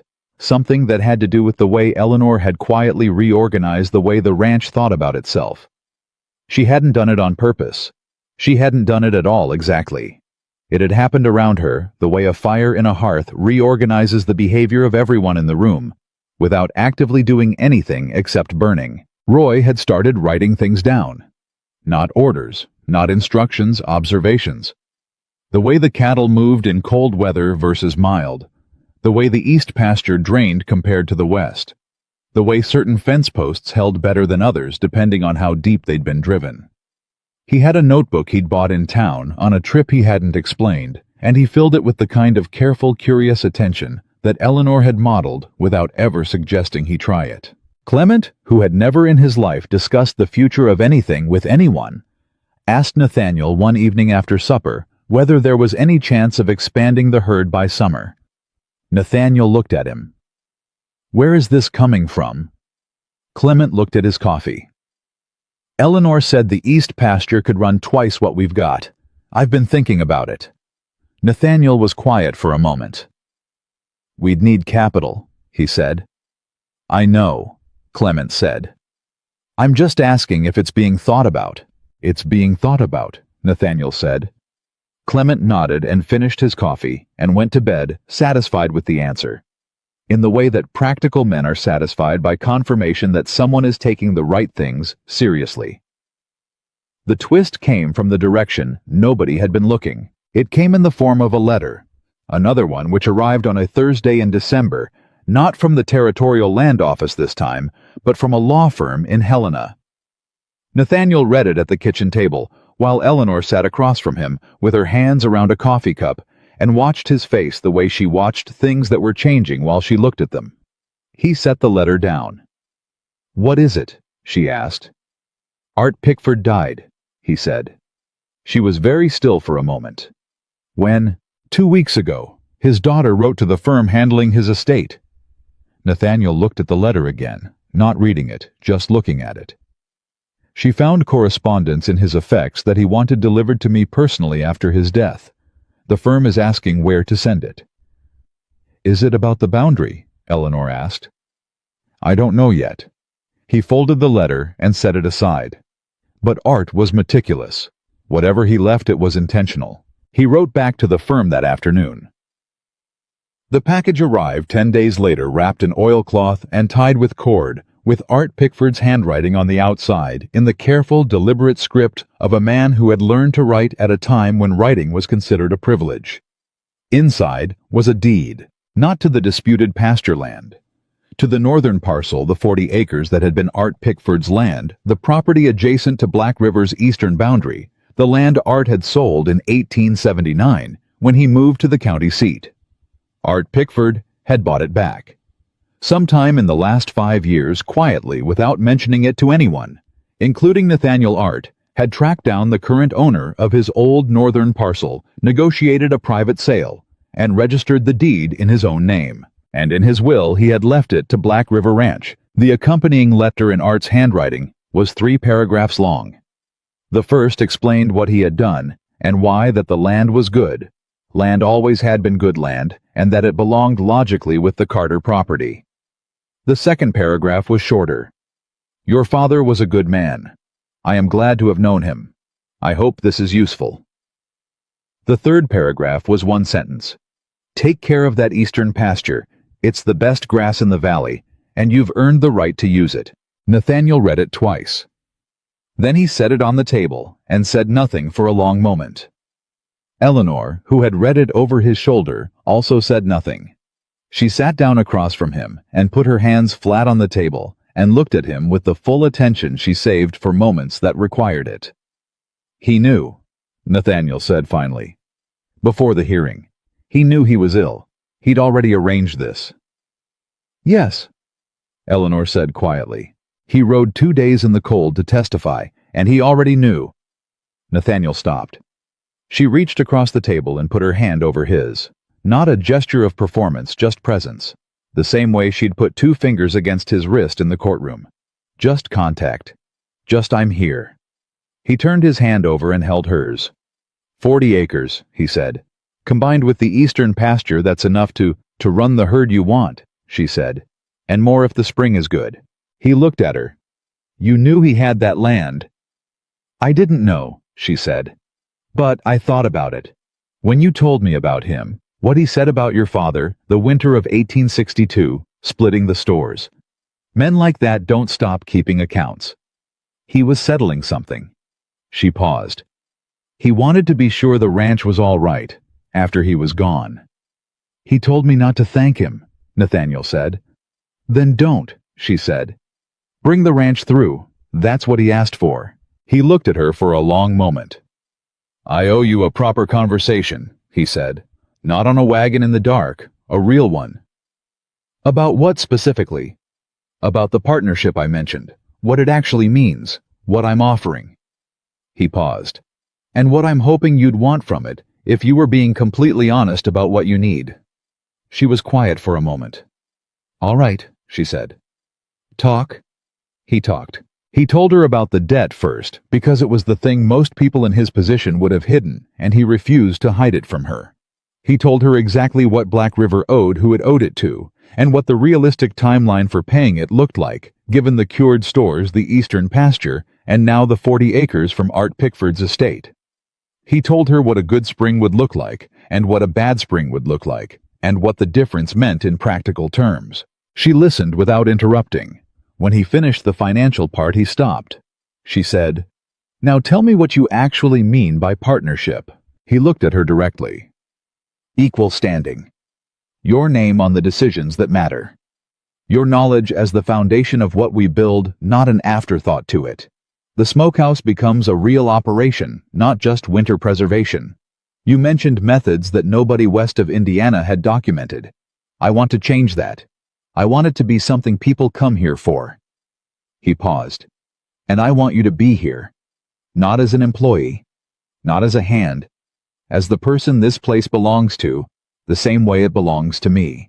The quiet that followed had weight. Eleanor set her coffee cup down. She looked at the table for a moment, then up at him, and her expression had the quality of someone who has been offered something they had genuinely stopped expecting to be offered. "I need you to understand something," she said. "Tell me." "I have been useful to people my entire life," she said. "Hired for my usefulness, valued for my usefulness, kept around for my usefulness. And when I stopped being immediately useful, or when something about me became inconvenient, the valuing stopped." She met his eyes. "I am not saying you are those people. I am saying I have heard things that sounded like what you just said before, from men who meant them in the moment, and stopped meaning them when circumstances changed." He held that. "What would it take," he said carefully, "for you to believe that I mean it beyond the moment?" She thought about that for a long time. Long enough that the lamp between them flickered once and steadied. "Time," she said. "Not promises. Time. And the kind of consistency that doesn't depend on things going well." "I can do that," he said. "I know you can," she said. "That's why I said yes on the wagon. Not because of what you said. Because of what I'd already seen." "Then we start from there," he said. She nodded. "We start from there." The twist nobody saw coming was Dale Pruitt. It happened on a Sunday toward the end of January, on the kind of gray, featureless afternoon, when winter had been going on long enough that it had stopped feeling like a season and started feeling like a permanent condition. Nathaniel was in the house going over the ledger. The numbers were better than they'd been in 3 years, and he was trying not to trust that too completely when he heard raised voices from the direction of the smokehouse. He went out. Dale was standing outside the smokehouse door. Eleanor was in the doorway. Neither was shouting. The raised voice had already resolved into something quieter, but the quality of the air between them was charged. He did not go closer. He stayed by the barn and watched. He could not hear what they were saying. He saw Dale's posture, the tight, hunched quality of it, the particular way a man holds himself when something is trying to get out that he's been keeping in. He saw Eleanor's stillness, which was not the stillness of discomfort, but of someone paying very close attention to something that requires it. Dale said something. Eleanor said something back. Dale turned away, one hand going to the back of his neck, which was what he did when he was trying to get his face under control. Eleanor waited.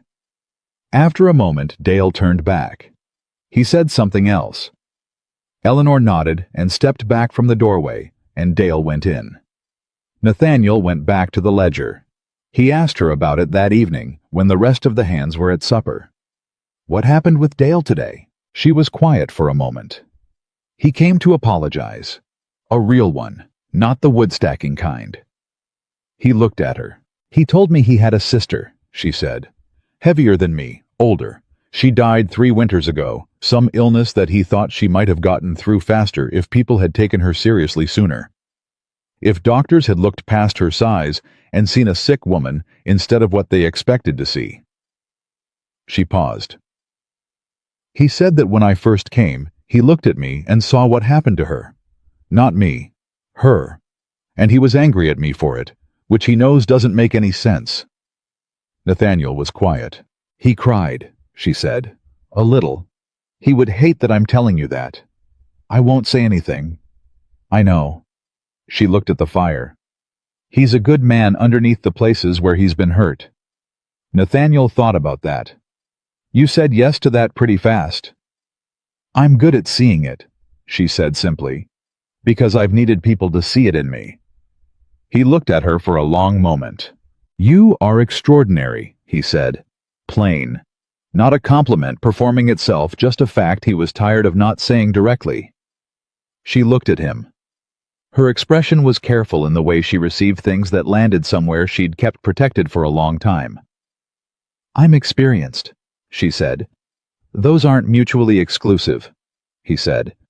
She almost smiled. She actually smiled this time. Small and real and aimed directly at him. No, she said. They're not. Eleanor began documenting her methods in January. It was Roy who gave her the idea without meaning to. He mentioned his notebook one evening, the observations he'd been keeping, and she looked at him with that focused expression she used when something had caught her attention. The next day, she asked Nathaniel if there was writing paper in the house, and when he brought her 3 sheets, she looked at them and said quietly, I'm going to need more than that. He brought her a full ream. She wrote for 2 hours every evening after the fire was settled for the night. Not diary entries, she was not a diary-keeping person. She wrote methods, process notes. The precise sequence for brining a 100-pound cut, the specific temperatures for different stages of hickory, smoking the signs that told you a batch was curing correctly versus the signs that told you something had gone wrong in the first 24 hours when it could still be corrected. She wrote about what Gus had done wrong without naming him.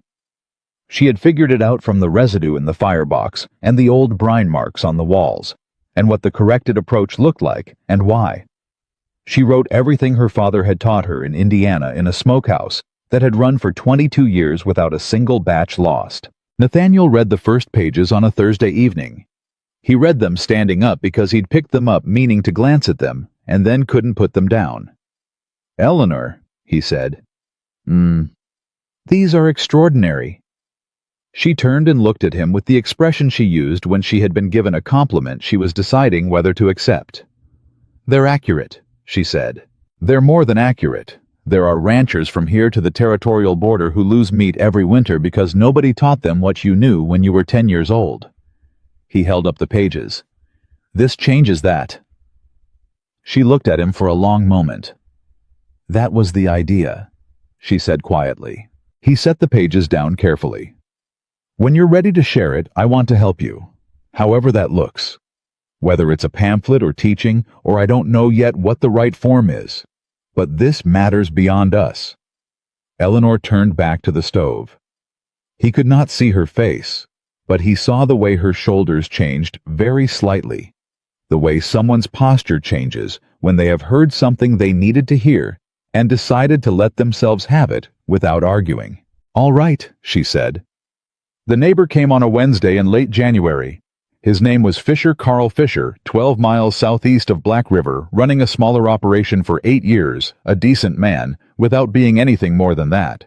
He rode in looking like a man who had been riding hard and thinking harder, and he asked to speak to Carter. Nathaniel came out. Fisher said, I heard you had someone who knew about meat preservation, smokehouse work. Where'd you hear that? Woman in town. Said there was a woman at Black River who rebuilt a smokehouse from nothing and ran it through the cold snap in October and saved the whole operation. Fisher's jaw was tight, in the way jaws were tight when a man needed something and didn't like needing it. I've got 40 pounds of cured pork that I think has gone wrong. I don't know if it's spoiled or just off, and if it's spoiled and my family eats it. Come on, Nathaniel said. He took Fisher to Eleanor. She listened to his description, how it had been cured, the smokehouse setup, when it went in, what it smelled and looked like now, with the same full attention she gave everything. Then she asked him 3 specific questions about the brine ratio, the wood he'd used, and the ventilation situation. Bring me a sample, she said. The smallest cut you're concerned about. Fisher looked at her. You can tell from a sample. I can tell you within 10 minutes whether it's safe to eat, she said. And if it's not, I can tell you why, so you don't make the same error next year. Fisher rode back to his property, returned within 2 hours with a sample, and waited in the yard while Eleanor examined it. She came out 15 minutes later. It's safe, she said. The surface coloration concerned you, but that's a reaction to the wood. You had some green mixed in with the dry, and the composition of the smoke affected the exterior. The interior cure is sound. She paused. Your firebox temperature was running low in the second week. If you'd had a better draft, it would have corrected. Next year, here's what you do. She told him. All of it. Clearly, and without holding anything back. Fisher stood in the cold and listened with the attention of a man who has been frightened for his family's lives and is now being given something real. When she finished, he said, "How much do I owe you?" "Nothing," she said. He shook his head. "Ma'am, you just told me my family isn't going to get sick this winter. That's worth—" "Tell people," she said.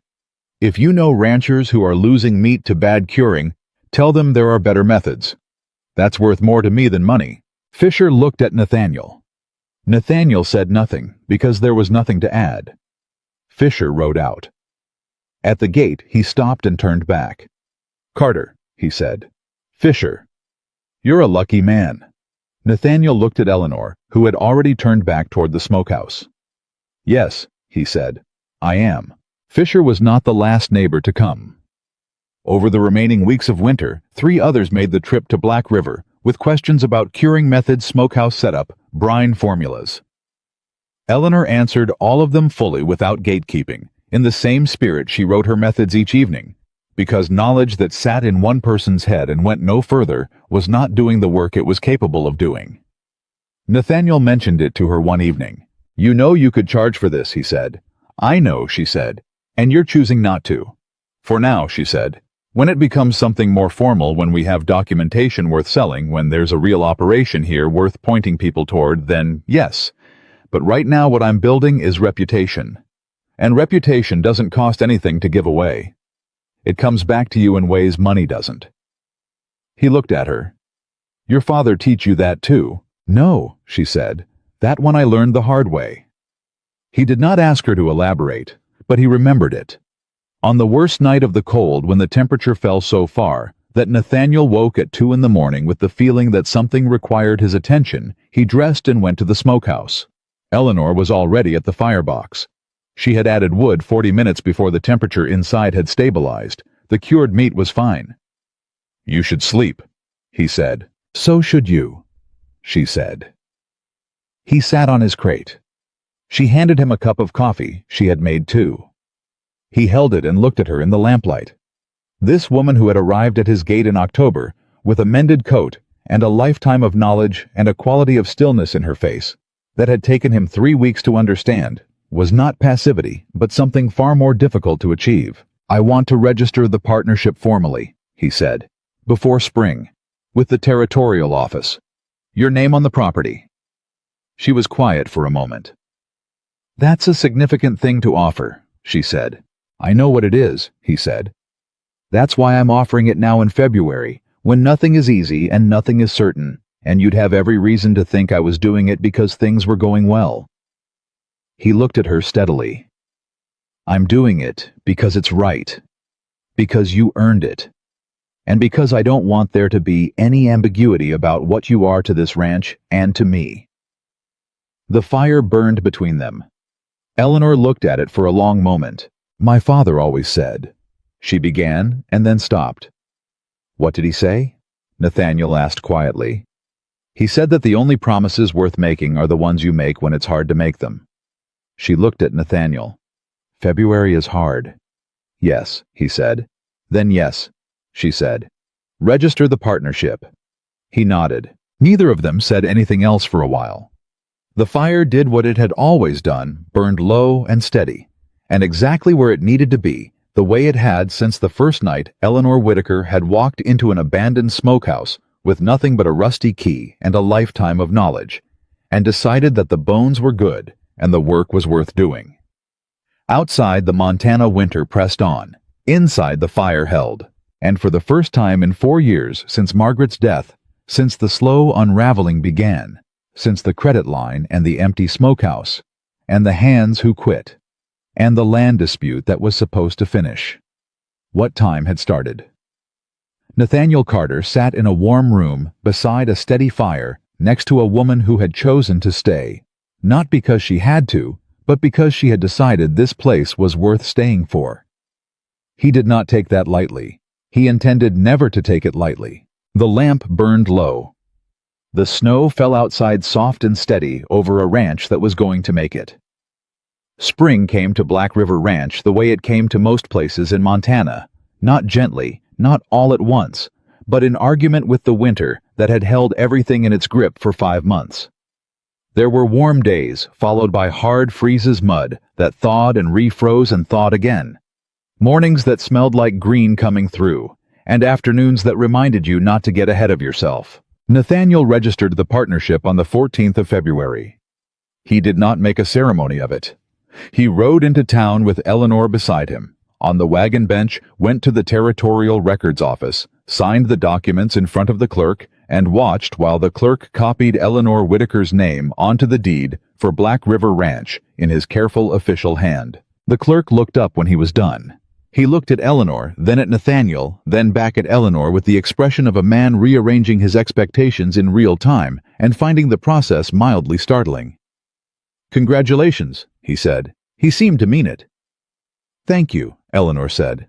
On the way out, she held the door for an older woman coming in behind her, and the woman glanced at the documents Eleanor was carrying and then at her face and said, "You're the woman from Black River, the one who saved that smokehouse." Eleanor looked at her. "I'm from Black River," she said. "Yes." The woman reached out and took her hand and held it for a moment with the direct, uncomplicated warmth of someone who has decided that a stranger deserves to know she is seen. "Good for you, honey," the woman said. "Good for you." Eleanor held herself very still for just 1 second. Then she said, "Thank you," and meant it with every part of herself. In the wagon on the way back, she didn't say anything for a while.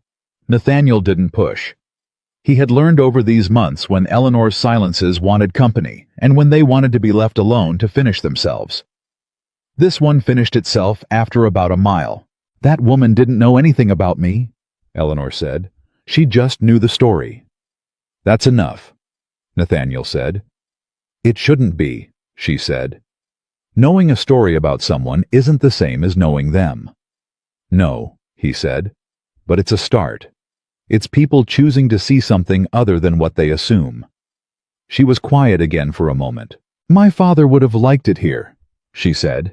It was a different kind of statement than anything she'd said before, not about the ranch, not about the work, but about herself and the history she carried and where that history had finally brought her. "Tell me about him," Nathaniel said. She did. She talked for most of the ride back, not in the careful, measured way she talked about methods and processes, but in the loose, unhurried way that people talk about someone they loved and lost and have not had enough occasions to talk about. Her father's name was James.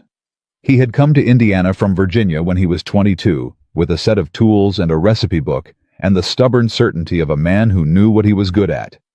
He had been a large man, big-shouldered, broad-handed, the kind of large that people read as strength before they read it as anything else. He had taught her everything and loved her without reservation, and died when she was 23 without ever quite understanding why the world treated her differently than it treated him. "He thought if I was good enough at the work," she said, "people would see past the rest." "He wasn't wrong," Nathaniel said.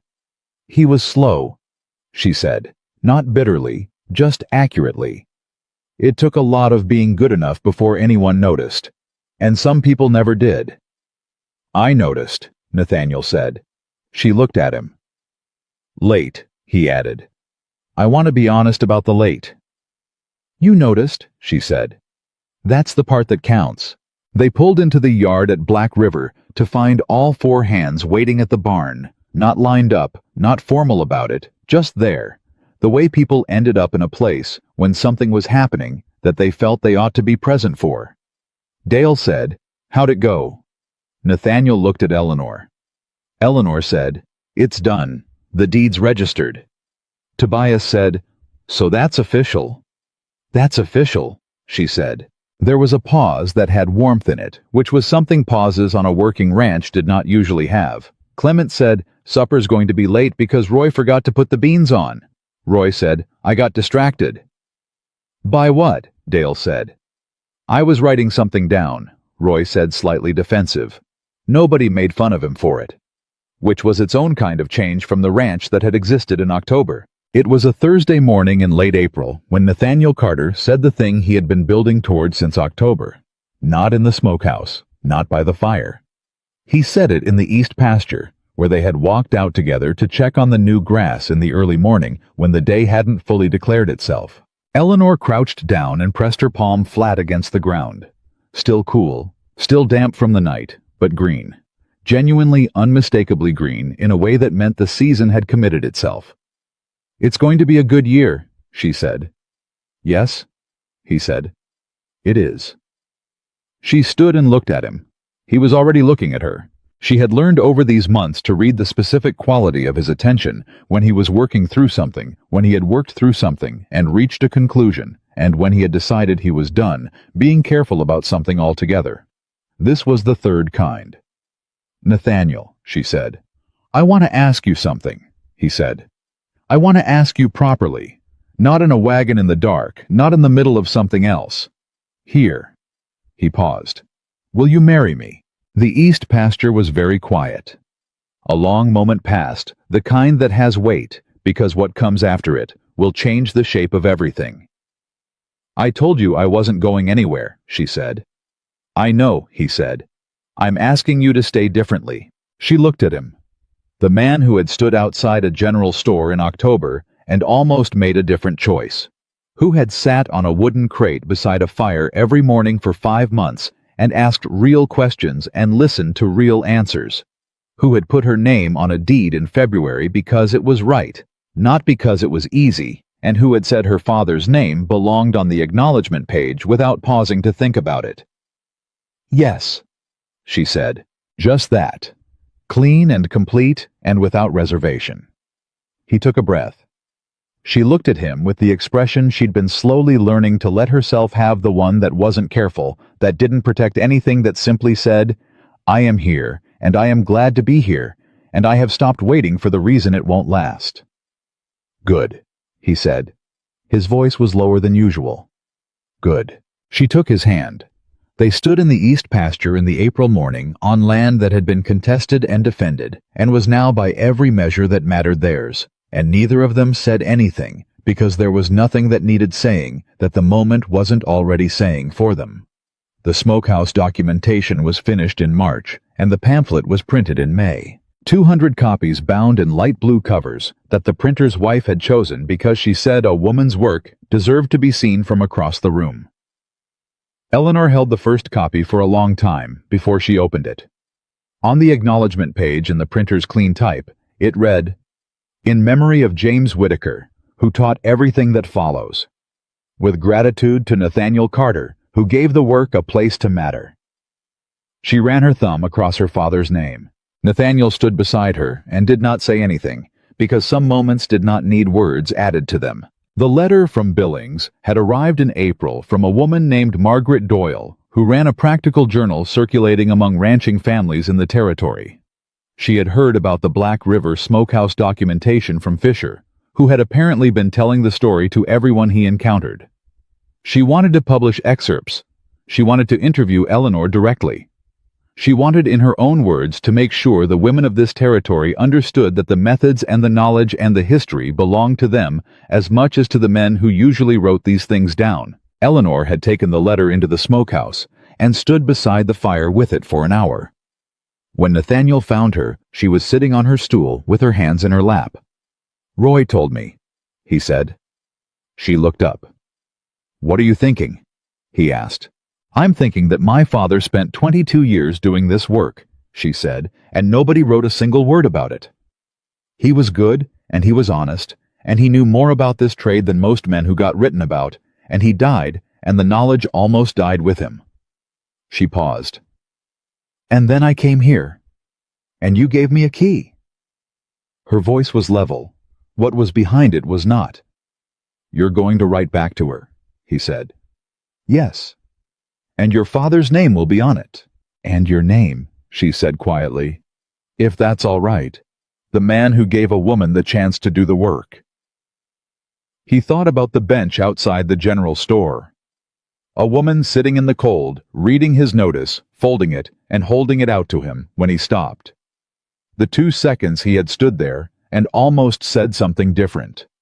The particular grace of having made by some instinct better than he usually gave himself credit for the right choice.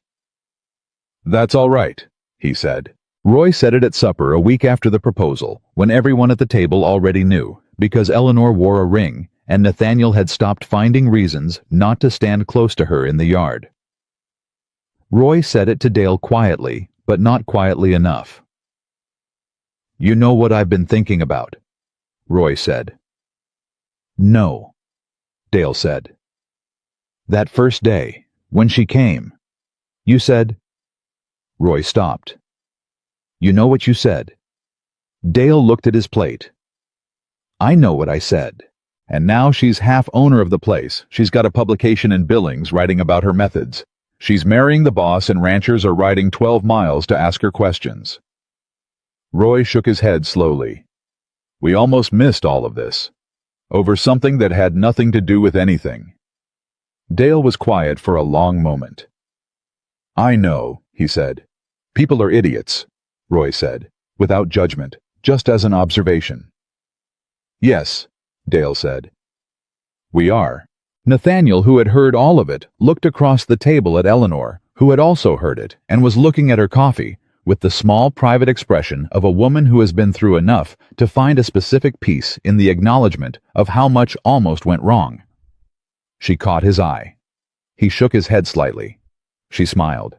And supper continued around a table at a ranch that was whole. The summer came, and the east pasture produced exactly what Clement had predicted. The additional stock thrived. The pamphlet's second printing was ordered in June, the third in August.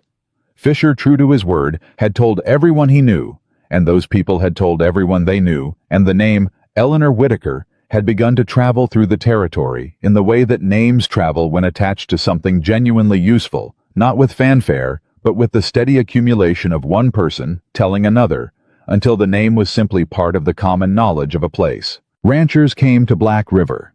Purposeful visits planned in advance with questions prepared and notebooks ready. Eleanor answered every question. She taught the way her father had taught her directly, without condescension, assuming intelligence in the person across from her, giving the benefit of the doubt. Nathaniel watched her do this and thought sometimes about Thomas Aldridge, not with anger, but with something closer to wonder. At the particular human failure of looking at a person and seeing only what you expect to see. At how much Aldridge had missed by looking at Eleanor Whitaker and seeing a woman he could dismiss. He thought about himself in that first moment outside the general store. The 2 seconds. The old reflex. He thought about what it had cost him nothing to do, and what it would have cost him everything not to. On a Thursday evening in late September, 1 year, almost exactly from the morning, Eleanor had arrived at Black River with a mended coat and a bag she'd carried from Indiana. Nathaniel found her in the smokehouse. Not tending the fire, not writing. Just standing near the hooks where the first new curing batch of the season was going, pressing her palm flat against the wall. "Checking for a pulse?" he asked. She smiled, a full one, not the small careful ones she'd given in those first 3 weeks. The kind of smile that belonged to a woman who had decided to stop rationing joy. "Good bones," she said. He came to stand beside her. "Good bones," he agreed. She turned and looked at him fully, the way she looked at things when she was finished being careful and ready to simply see. "I used to wonder," she said, "what it would feel like, to be somewhere I was actually wanted, not needed, not useful." She paused. "Wanted." He looked at her. "And," he said. She looked around the smokehouse, the repaired firebox, the straight-hanging rods, the walls that held the memory of 5 months of work that had mattered, the vent she'd adjusted with a curved piece of metal, and a square of dark cotton, and knowledge that nobody else in the territory had thought to write down until she did. Then she looked at him. "It feels like this," she said. He reached out and took her hand. She let him. Outside, the first cold of the new season was beginning to settle across the valley. The cattle were moving toward shelter. The east pasture that had been contested and defended and finally secured was going quiet under a sky already thinking about winter. But the smokehouse fire was burning. It would keep burning through this winter and the next, through the springs and summers that followed through every year that Black River Ranch continued to grow into the kind of place people pointed to when they talked about what was possible, when a man finally chose to look past his assumptions, and a woman finally received the chance she had always deserved. The fire burned because Eleanor Whitaker tended it. Eleanor Whitaker stayed because Nathaniel